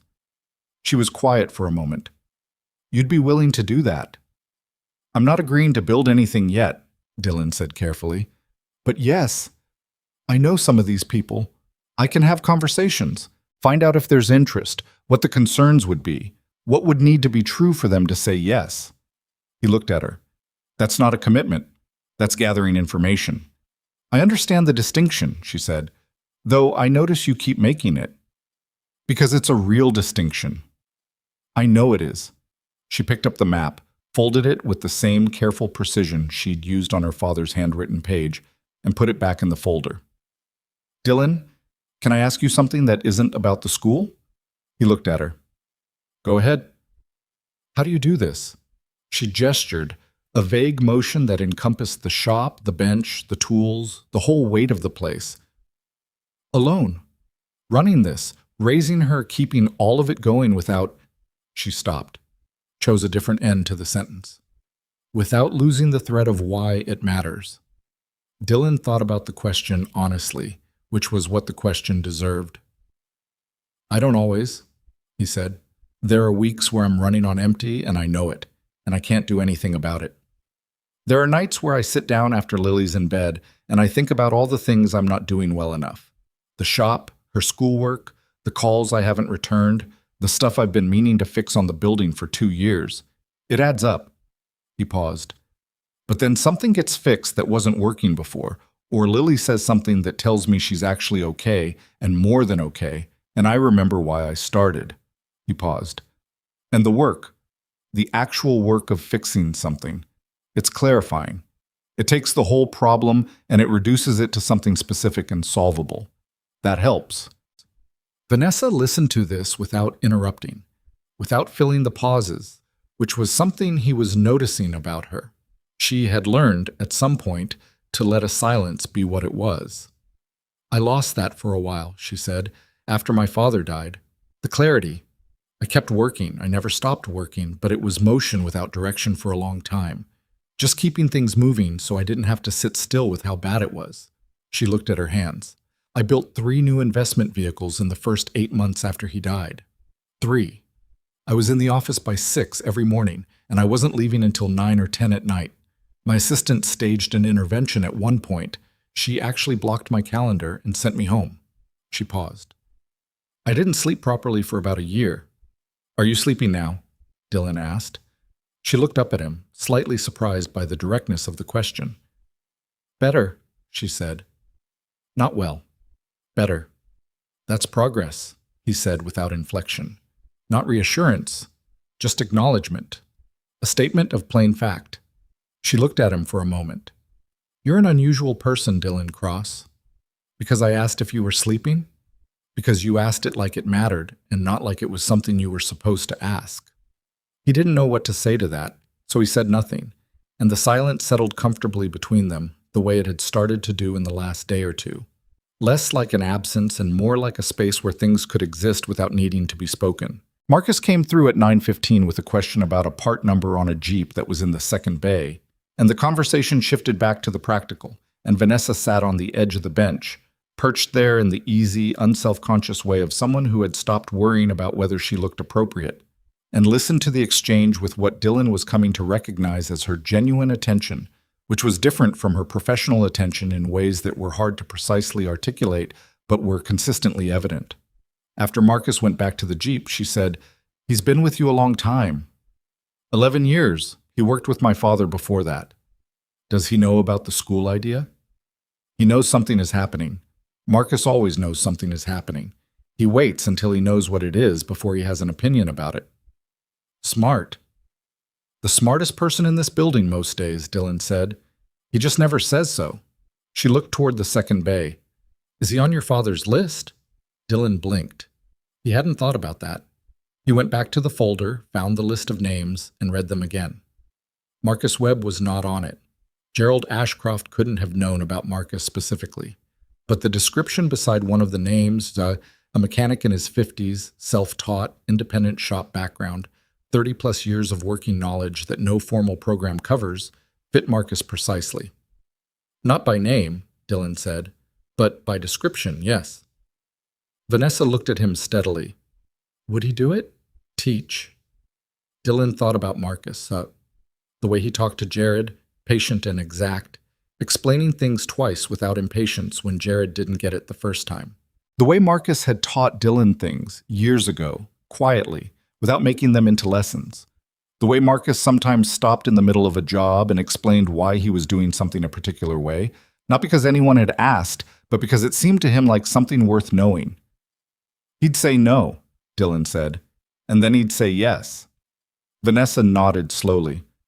My father's list has 14 names. How many more people like them do you think are out there? People whose knowledge is worth preserving and who nobody is asking. Dylan thought about it. The automotive world alone. The people he knew personally. The ones he'd worked alongside at various points.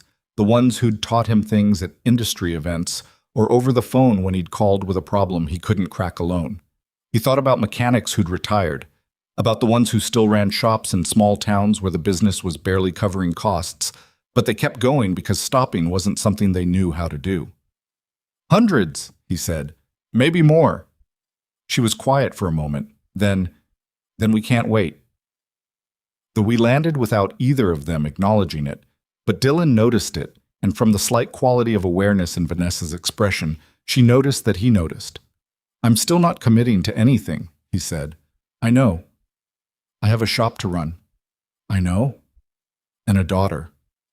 I know, Dylan. He looked at her. She looked back. The composure was fully down now. She was just a person, standing in a garage on a Thursday morning, asking for help with something her father had asked her to build, and she hadn't known how to start until 4 days ago. Let me talk to Pete Okafor, Dylan said. She exhaled. Okay. And Helen Marsh and a couple of other people I know. He paused.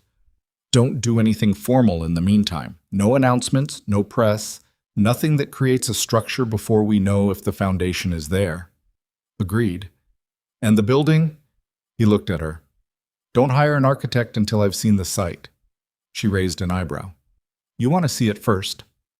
Your father drew those floor plans for a reason.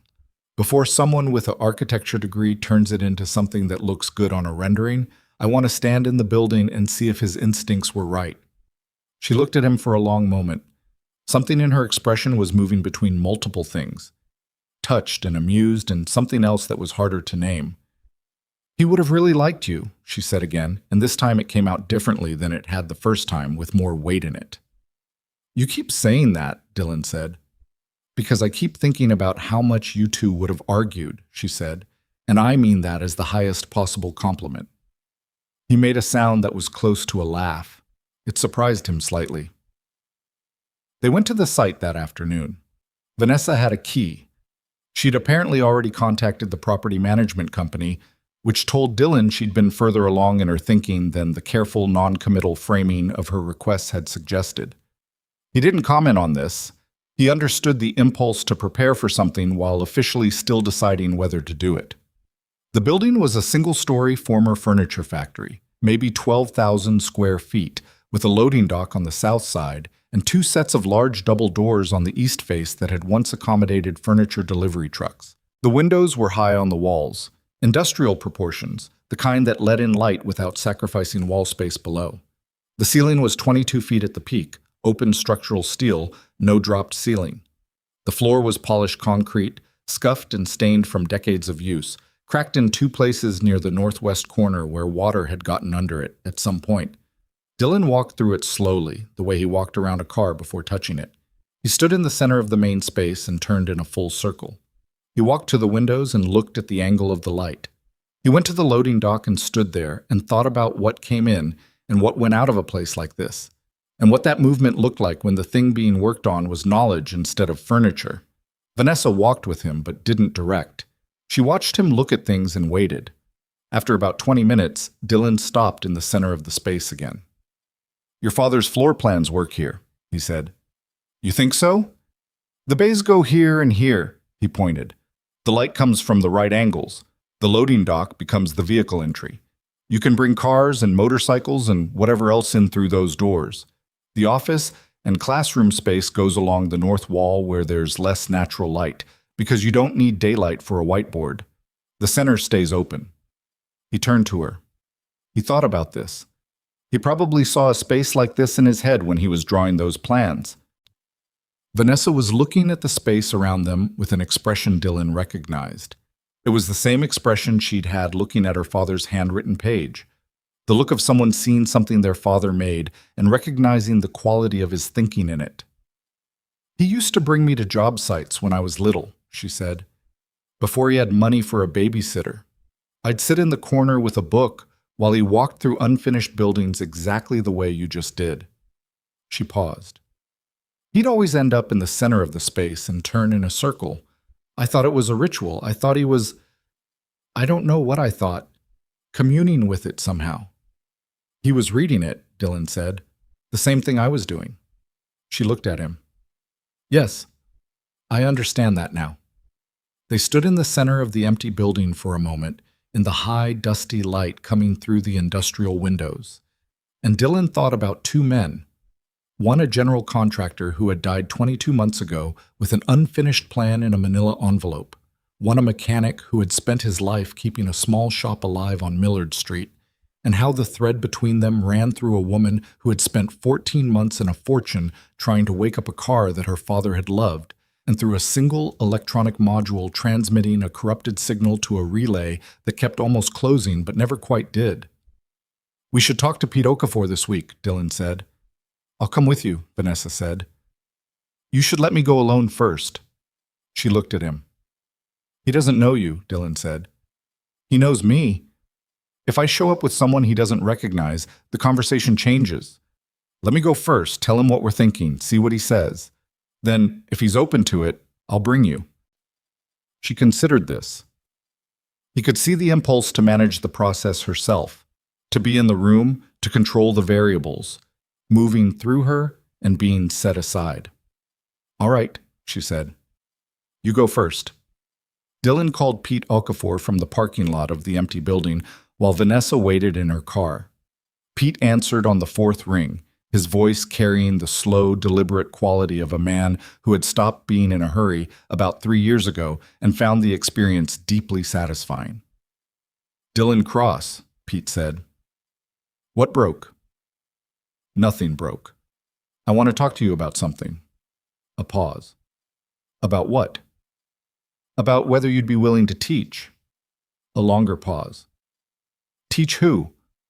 "Young mechanics. People who want to learn what you know. People can read a manual." "You know what's not in the manual, Pete." The longest pause yet. "When do you want to talk?" "Thursday work?" "I'm retired. Every day works." "Thursday at noon. I'll bring lunch." "Bring the good stuff," Pete said. "Not sandwiches from that place on Clement. Last time you brought those, they had too much mustard." "I'll note that for the record." "You do that." A pause. "Dylan, is this a real thing?" Dylan looked at the empty building through the car windshield, at the high windows, and the proportions that a man named Gerald Ashcroft had somehow seen in his mind years before he ever walked through the door. "I think it might be," he said. Pete was quiet for a moment. "All right then," he said. "Thursday." Dylan ended the call and sat in the parking lot for a moment. Through Vanessa's windshield, he could see her watching him, and when he held up a thumb, something in her face shifted. Not triumph, not excitement. Something quieter and deeper than either of those things. He drove back to the shop. The afternoon was the ordinary business of the place. Jared, working a Subaru with a persistent oil leak, Marcus finishing a brake job with the methodical competence that was his baseline in all things. 2 phone calls and 1 walk-in for an oil change that Dylan did himself while the customer waited because Marcus and Jared were occupied. The walk-in was a woman named Carol who had been coming to Cross Automotive for 9 years, who brought Dylan tomatoes from her garden in August and argued with him every single time about whether the cabin filter actually needed replacing. "It needs replacing, Carol. You said that last time. It needed replacing last time, too. You said you'd do it yourself." "I was going to." "The one in there now has been in there for 3 years. The car runs fine." "The filter is not about whether the car runs fine. It's about what you're breathing while you're in the car." Carol looked at him. "Are you going to charge me for the filter?" "Yes." "How much?" Dylan told her. She winced elaborately, the way she always did. "Fine, but I want to see the old one." He showed her the old one. She looked at it with the expression of a person confronting evidence they'd rather not have, and then said, "Well, I suppose that's not ideal," which was as close as Carol had ever come to admitting he was right about anything, and Dylan accepted it as the small victory it was. After Carol left, Marcus came to the bay door and stood there with his coffee. "How'd the building look?" he said. Dylan looked at him. "You knew where I went?" "Vanessa Ashcroft picked you up at noon in a car that wasn't the Escalade, and you were gone for 3 hours. Marcus drank his coffee. "I know where buildings are on a map." "It's good," Dylan said. "The building is right." Marcus nodded. "What are you going to do?" Dylan thought about it. The same question he'd been sitting with for 3 days, circling it the way he circled a problem before touching it, listening for what it was actually telling him. "I'm going to talk to Pete Okafor on Thursday," he said, "and I'm going to see what he says. And then I'm going to talk to 2 or 3 other people. And then I'm going to have a real conversation with Vanessa about what this could actually look like." "And the shop?" "The shop stays," Dylan said with a certainty that required no deliberation at all. "This doesn't change the shop. If anything, it—" He stopped, tried to find the right words. "The shop is the reason any of this makes sense. I'm not leaving it to go build a school. I'm talking about the school because of what the shop taught me." Marcus looked at him for a long moment. Bernard would have had something to say about this. He would have had about 6 things to say about this. What would the first one have been? Dylan thought about it. He thought about his grandfather at the bench, with his big, careful hands and his particular economy of expression, the way Bernard Cross had of saying the most precise possible thing in the fewest possible words, and then waiting for it to land before saying anything else. He would have said, "Make sure you know who it's for," Dylan said, and then he would have gone back to whatever he was working on and not said anything else for about an hour. Marcus nodded slowly. "Good advice."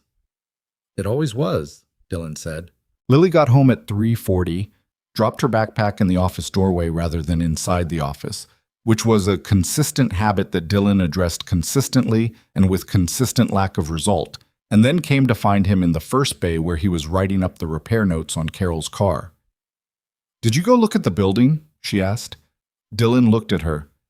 "Did you hear that too?" "I heard some of it this morning, the rest I figured out." She said this without apology. "Is it good?" "It's a good building."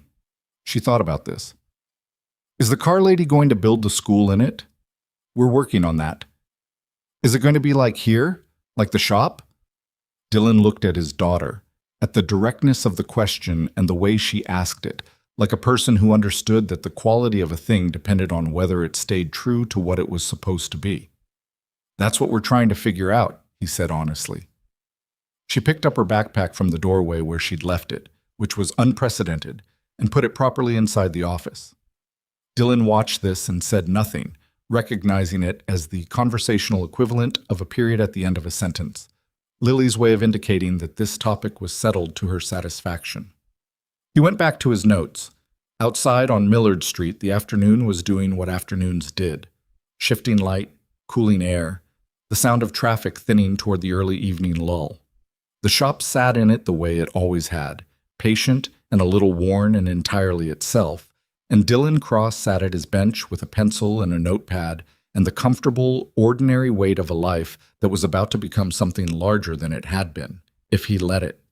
He was still deciding whether to let it. But the part of him that listened to things before touching them, the part his grandfather had trained, the part that had found a 4.2% error in a module that told everyone it was fine, That part had already heard what this was telling him. He kept writing up his notes and let the decision settle in at its own pace. The way things settled when you stopped pushing them and trusted the process. Pete Okafor lived in a house that looked exactly like him. Solid, unpretentious, slightly worn at the edges in ways that suggested years of honest use rather than neglect. The front porch had a metal glider that had been repainted at least twice. The garden was functional rather than decorative, and the garage door was open despite the cool weather because Pete kept it open the way some people kept a light on, out of habit, out of the sense that a closed garage door was a kind of lie about who you were. Dylan pulled up at 11:58 with 2 containers of beef stew from the Vietnamese place on Hartley Street that Pete had never been to, but Dylan knew he'd like, because Pete Okafor's criteria for food were the same as his criteria for everything else. Honest, filling, no pretension. He got out of the truck and Pete was already on the porch, hands in the pockets of his work pants, watching him come up the walk with the unhurried attention of a man who had spent 40 years diagnosing problems by observation before ever laying a hand on them. Vietnamese, Pete said, looking at the containers. Trust me. Last time you said trust me, you brought that sandwich with the mustard. That was a different establishment, and I've taken corrective action. Pete made a sound that wasn't quite a laugh and held the door open. The kitchen table had been cleared. Not perfectly. There was a stack of old automotive catalogs on one end that Pete had pushed to the side, and they sat across from each other with the stew and Pete's coffee and the particular quality of a conversation between 2 people who have known each other long enough to skip the warm-up. Pete tasted the stew, looked at it, tasted it again. That's good, he said, with the moderate but genuine approval he gave to things that earned it. Told you. You get lucky sometimes. He set his spoon down. Talk. So Dylan talked. He laid it out the way he laid out a diagnostic. In order, without editorializing, starting with the McLaren and the ECM and the woman who had shown up in his lot with composure wrapped around grief, and working through to the folder and the floor plans and the empty building 6 blocks from the shop and the list of 14 names and the one on that list that bore a description that fit Pete Okafor as precisely as anything Dylan had ever read. Pete listened without interrupting. He ate his stew and drank his coffee, and his face did the things Pete's face did when he was genuinely processing something. A slight tightening around the eyes, a quality of stillness that was different from inattention, the look of a man running a new piece of information against everything he already knew. When Dylan finished, Pete was quiet for a moment. Her father built houses, Pete said. Custom homes. 40 years. And he wanted a school. He drew up the plans himself before he died. Pete looked at his coffee. Why didn't he build it while he was alive? He ran out of time, Dylan said. The cancer moved fast. Pete nodded slowly. He understood fast-moving things that took people before they were done. His wife had died of a stroke 7 years ago, which Dylan knew and didn't say because Pete knew Dylan knew, and it didn't need to be spoken. And the daughter, Pete said. She's the money. She's considerably more than the money, but yes. What does she know about what we do? More than you'd think, less than she needs to. She's learning. Dylan paused. She's the kind of person who learns fast when she decides to. Pete picked up his spoon again, stirred the stew without eating it. You said teach. What does that mean, specifically? It means what your father did when he taught you, Dylan said. Standing next to someone at a workbench and showing them what you're doing and why. Letting them make mistakes and correcting the mistakes before they become habits. Passing on the things that aren't in any manual. He paused. The things you know that nobody wrote down. Pete was quiet for a long moment. I know a lot of things nobody wrote down, he said. I know you do. Some of it took me 30 years to figure out. That's exactly the point. Pete set the spoon down and looked at Dylan directly. What I know, the way I know it, it doesn't translate to a classroom. I can't stand up in front of 30 kids with a PowerPoint presentation and teach them what I know. It doesn't work that way. Nobody's asking you to do that. What are they asking? To work. In a real shop, on real vehicles, with students beside you doing the work with you, the way you learned, the way I learned. Dylan looked at him. No PowerPoint, no curriculum committee, no standardized test at the end. Pete studied him. And the woman? Ashcroft? She's agreed to that. Her father's folder specifies it. She's not deviated from a single thing he wrote. Yet, Pete said. Yet, Dylan agreed. Which is why I'm asking people like you to be part of the foundation. Because if the right people are in the building from the start, the thing is harder to turn into something else later. Pete made the sound that wasn't quite a laugh again. You're saying my orneriness is an asset. I'm saying your standards are an asset. The orneriness comes free. This time Pete did laugh, a short, real sound. He picked up his stew again and ate for a moment in silence. Outside, the sound of a car passing on the street, unhurried. Helen Marsh, Pete said. You talked to her? You're first. She's next. She'll say no initially. I know. And then she'll think about it for 2 weeks and call you at 7 in the morning and say yes, like it was her idea. I'm counting on it. Pete looked out the kitchen window at his open garage, at the tools visible on the pegboard inside. A mirror image, in some ways, of the setup at Cross Automotive, though Pete's collection leaned toward older equipment, things that predated computerized diagnosis by decades. I'm 67 years old, he said. I know. I don't have unlimited time either. I know, Pete. So what I'm hearing is that this is urgent. What I'm telling you, Dylan said carefully, is that the window for this is not permanent. The people who know what you know are getting older. The people who need to learn it are already out there, and nobody is making the connection because the right structure doesn't exist yet. He paused. We can build the structure, but not without you. Pete was quiet for a long time, long enough that Dylan stopped trying to read his expression and just waited, the way you wait with a complex problem, not impatiently, not anxiously, just present. I'll need to think about it, Pete said finally. Of course. A week. Take what you need. Pete looked at him. You already know I'm going to say yes. I thought it was possible, Dylan said.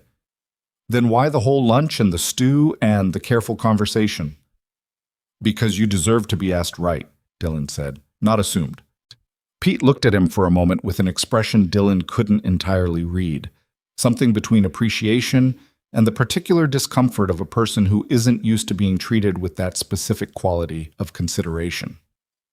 He picked up his coffee. The stew was good, he said.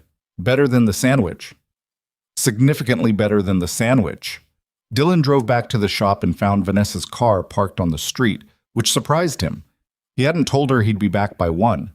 She was sitting on the low brick wall that ran along the edge of the lot, not on her phone, just sitting, which was a thing he hadn't seen her do before, and which told him something about how the last 3 weeks had changed her in ways that were becoming incremental and genuine rather than performed.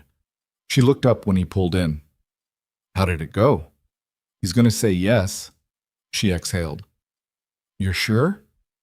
He told me he needed to think about it for a week, and then told me I already knew he was going to say yes. Dylan got out of the truck. With Pete, that's a contract.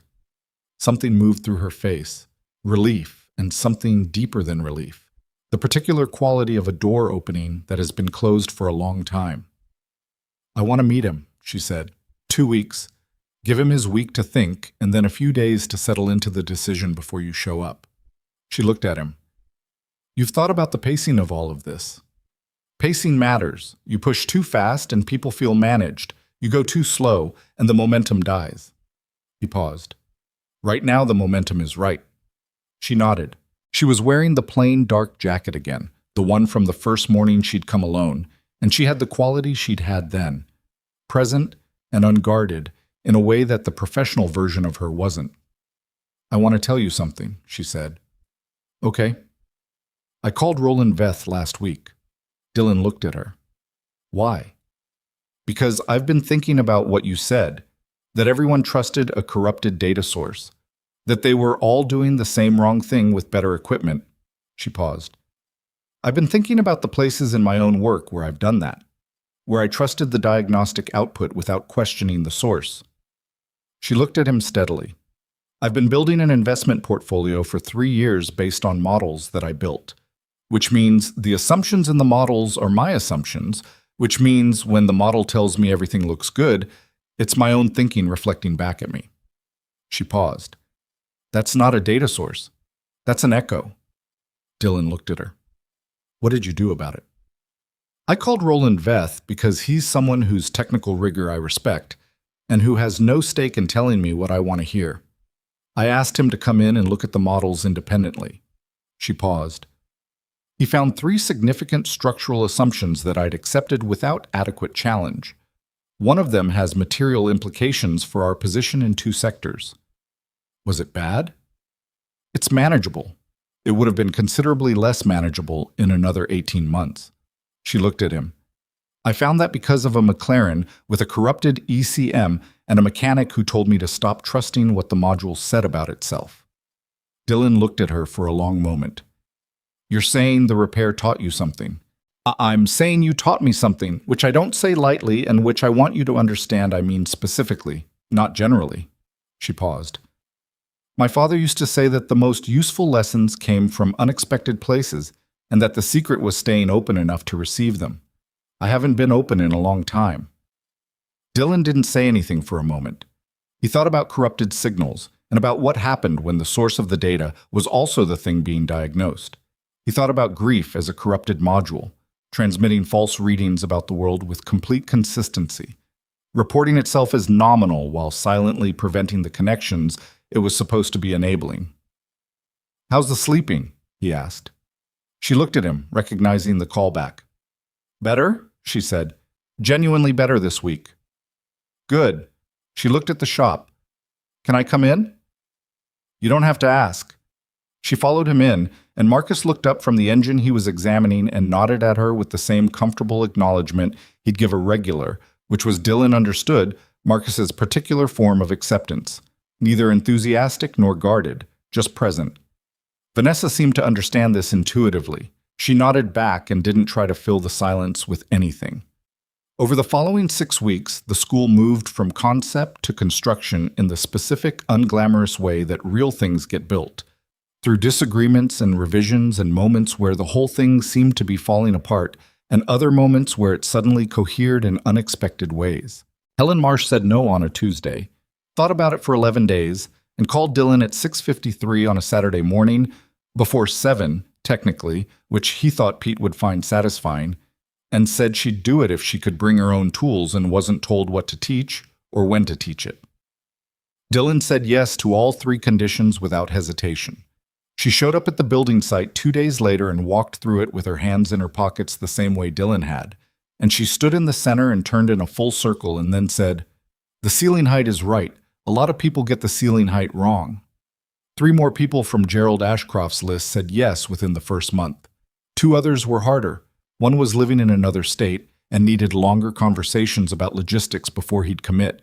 And one was a woman in her 70s named Arlene Kustler, who had spent 42 years as an industrial electrician and who required 3 separate visits from Dylan before she would even sit down and talk seriously. The 3rd visit, she asked him one question. Is this going to be the real thing? Or is it going to turn into something corporate the moment the money has opinions? Dylan said, if it turns corporate, I'm gone. And if I'm gone, most of the other teachers are gone.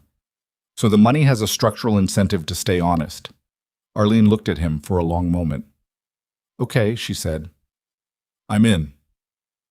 The renovation of the building took longer than projected, which surprised exactly no one who had ever renovated a building.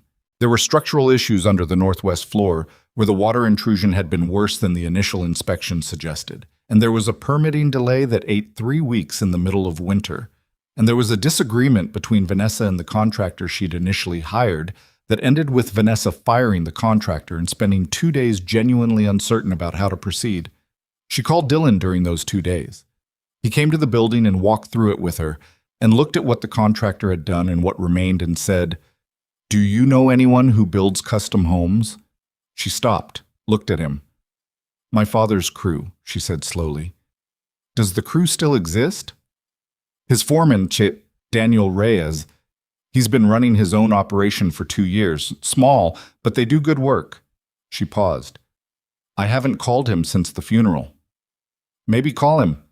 She was quiet for a moment. "That's a hard phone call to make." "I know." She made it the next day. Daniel Reyes showed up that afternoon, walked through the building with the specific, experienced attention of a man who had worked alongside Gerald Ashcroft for 19 years and understood what Gerald's buildings were supposed to feel like. And by the end of the week, he had taken over the renovation with a crew of 8 and was working from Gerald's floor plans with what could only be described as the focus of a person doing something that matters to them personally. He knew my father, Vanessa told Dylan that evening. They were standing in the building watching the crew pack up for the day, the air smelling of sawdust and concrete and the particular smell of productive work. He started with him when he was 22. He was at the funeral. He cried. She paused. I didn't know how much I'd been avoiding people who knew my father until I started making myself call them. Dylan looked at her. Is it bad, seeing them? It's hard, she said, and also not what I expected. She paused, searching for the word. It's evidence that he was real, that people remember him accurately, not the way you start to worry you might be misremembering someone, softening the edges, making them simpler. She paused. Daniel told me a story about my father I'd never heard, something that happened on a job site 15 years ago. And my father in that story was exactly himself, generous and stubborn and a little oblivious about certain things, and completely right about the thing that mattered. She smiled, briefly and fully, the real one. I'd been so afraid of talking to people who knew him. I thought it would make the loss bigger. Instead, it made him more three-dimensional. Dylan said nothing for a moment. He thought about the phone calls he'd made in the years after Sophie died, the ones he'd put off, and then finally made and found, in exactly the way Vanessa was describing, that they gave him back something he'd thought was gone rather than taking more away. The people who knew someone, he started, are the only ones who can give them back to you properly, Vanessa finished. Yes, I understand that now. They stood for a moment in the building that Gerald Ashcroft's former crew was rebuilding according to Gerald Ashcroft's floor plans. And Dylan thought it was not possible, really, to engineer a more complete closure than this one, if you believed in that kind of thing. He wasn't sure he did, but he recognized it. The Cross Automotive Academy opened on a Friday morning in early April, 8 months after a flatbed truck had delivered a broken McLaren to a cracked concrete lot on Millard Street. The name had been Dylan's suggestion and Vanessa's immediate agreement. Not named for Gerald Ashcroft, not named for Ashcroft Capital, not named for the money or the founder, but for the work and for the family that had kept the work alive. Dylan had been uncomfortable with it for about a week, and then he'd thought about what his grandfather would have said, which was something like, the name is just a way of keeping the mission in the room. And if your name is in the room, then the mission has a better chance of staying honest. So stop being precious about it and let it be what it is. He'd stopped being precious about it. The building was everything Gerald's floor plans had imagined and several things they hadn't anticipated. Daniel Reyes had understood the spirit of the plans and had made the decisions that plans couldn't predict. The texture of the floor, the placement of supplementary lighting, the way the vehicle entry doors had been modified to allow natural cross-ventilation without compromising the working space. The result was a building that felt like a shop in the best possible sense. A place where the ceiling height told you that real work happened here, where the light came from the right angles, where the smell of the air was already taking on the specific character of oil and metal that no amount of design intent could manufacture, only accumulate. 7 teachers, 19 students in the first cohort, 14 of them on full scholarships. The students ranged in age from 17 to 34, a fact that Arlene Kustler had insisted on, arguing with considerable force that the artificial segregation of learning by age was an industrial convenience that had nothing to do with how knowledge actually moved between people. Nobody had disagreed with her because she was right, and also because disagreeing with Arlene Kostler required a level of preparation that most people couldn't sustain. Pete Okafor showed up on the first day in his work pants and his old canvas jacket with his personal toolkit in a bag over his shoulder, looked at the space, looked at the students, and said, "Nobody touch anything until I tell you what you're looking at." And then he spent 2 hours standing at a transmission that needed rebuilding and talking. Not lecturing, talking, in the way he talked about things he understood deeply, with the specific authority of someone who had failed enough times and learned enough from the failures that the knowledge had become genuinely his own. The students were silent in a way that classrooms rarely produced, the focused silence of people receiving something they recognized as valuable. Dylan watched from the back. Marcus had agreed to come once a week. Not every day. He was still at the shop, still doing the work, and he'd made clear that he was not a teacher and didn't intend to become one. But once a week he could show someone something he knew. That was fine. That was the right pace for Marcus. Jared came on Saturdays, which surprised Dylan at first and then didn't. Jared was 24. He was 3 years from being one of the people the school was built to teach, but he'd crossed into the territory of knowing things he could pass on. Not broadly, not deeply yet, but in the specific, practical way of someone who had learned by doing and could show another person how to do the same. He came on Saturdays and worked beside the first cohort students and asked them questions instead of answering them, which Dylan recognized as exactly the right instinct. Vanessa was present at the opening but didn't speak. This had been her decision, made a week earlier when she and Dylan had talked about what the opening should look like. "I don't want to give a speech," she'd said. "You're the founder. People are going to expect it." What people expect and what serves the purpose aren't always the same thing. She'd looked at him. "This place isn't about me. I want the first voice the students hear to be Pete's." Dylan had looked at her. "That's exactly right." "I know," she said. "My father would have said the same thing." So Vanessa Ashcroft, who had built a company worth nearly $1 billion and whose name was on a building for the first time in her life, stood at the back of the Cross Automotive Academy on its opening day and watched Pete Okafor tell 19 students not to touch anything, and her face carried an expression that Dylan, standing nearby, could only describe as the look of someone who has put something down after carrying it a very long time. Not relief. More than relief. Resolution. After the students dispersed to their first stations and the teachers moved to where they were needed, Vanessa came to stand beside Dylan in the way she'd started to stand beside things in the last few months. Not managing them, not directing them, just being present with them. "Well," she said. "Yeah," Dylan said. "He would have loved this." "I know." She was quiet for a moment. "I found something in the folder last week. A page I hadn't noticed before, stuck behind one of the floor plan sketches." She paused. He'd written, "Don't let perfect be the reason it never happens. Build the right thing badly if you have to. It'll get better. Just build it." Dylan looked at the room, at Pete's hands on a transmission housing, at a 17-year-old girl watching those hands with the exact quality of attention that learning required, at the light coming through the high windows at the angle Gerald Ashcroft had somehow known it would come. "He was right," Dylan said. "He was usually right about the things that mattered," Vanessa said. "He was wrong about a lot of other things." "Most people are." She glanced at him. "You're not going to tell me it's a beautiful tribute to his legacy or some version of that?" "No." "Good. Because it would make me want to leave." Dylan almost smiled. "It's a school," he said. "It's a good one. It's going to be better next year than it is today, because that's what happens with things that are built right. They improve." He paused. "That's enough." She was quiet for a moment, then, "Is it enough for you?" He thought about the question. He thought about what it had cost him, Suck. The time, the conversations, the particular kind of effort that building something required when you were already carrying everything else. He thought about the mornings in the last 6 months when he'd been in the shop at 5 and at the building by noon and back at the shop by 3 and home in time to make dinner without dropping either thing. He thought about the nights when he'd been too tired to think clearly and had made decisions at 9 p.m. that he'd spent the morning revising. He thought about Lily sitting in the back of the car on the way to the site one Saturday, asking questions about the renovation with the focused curiosity she brought to things she'd decided mattered.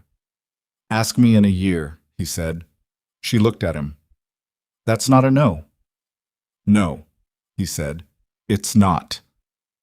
The school day ended at 4. The students left with the particular quality of people who have received something real and are still turning it over in their hands. Quieter than they'd arrived. Not deflated, but thoughtful, which was exactly the right state for the end of a first day of learning anything that mattered. Pete was the last teacher to leave. He packed his tools with the unhurried precision he brought to everything, zipped the bag, and stood in the emptying shop looking at the space. "Same time Monday?" Dylan said. "Monday," Pete said. He picked up his bag, paused. "Dylan?" "Yeah." "This is the right thing," Pete said. "I want you to know that I know that, even though I was slow to say yes." "You said yes at the right time," Dylan said.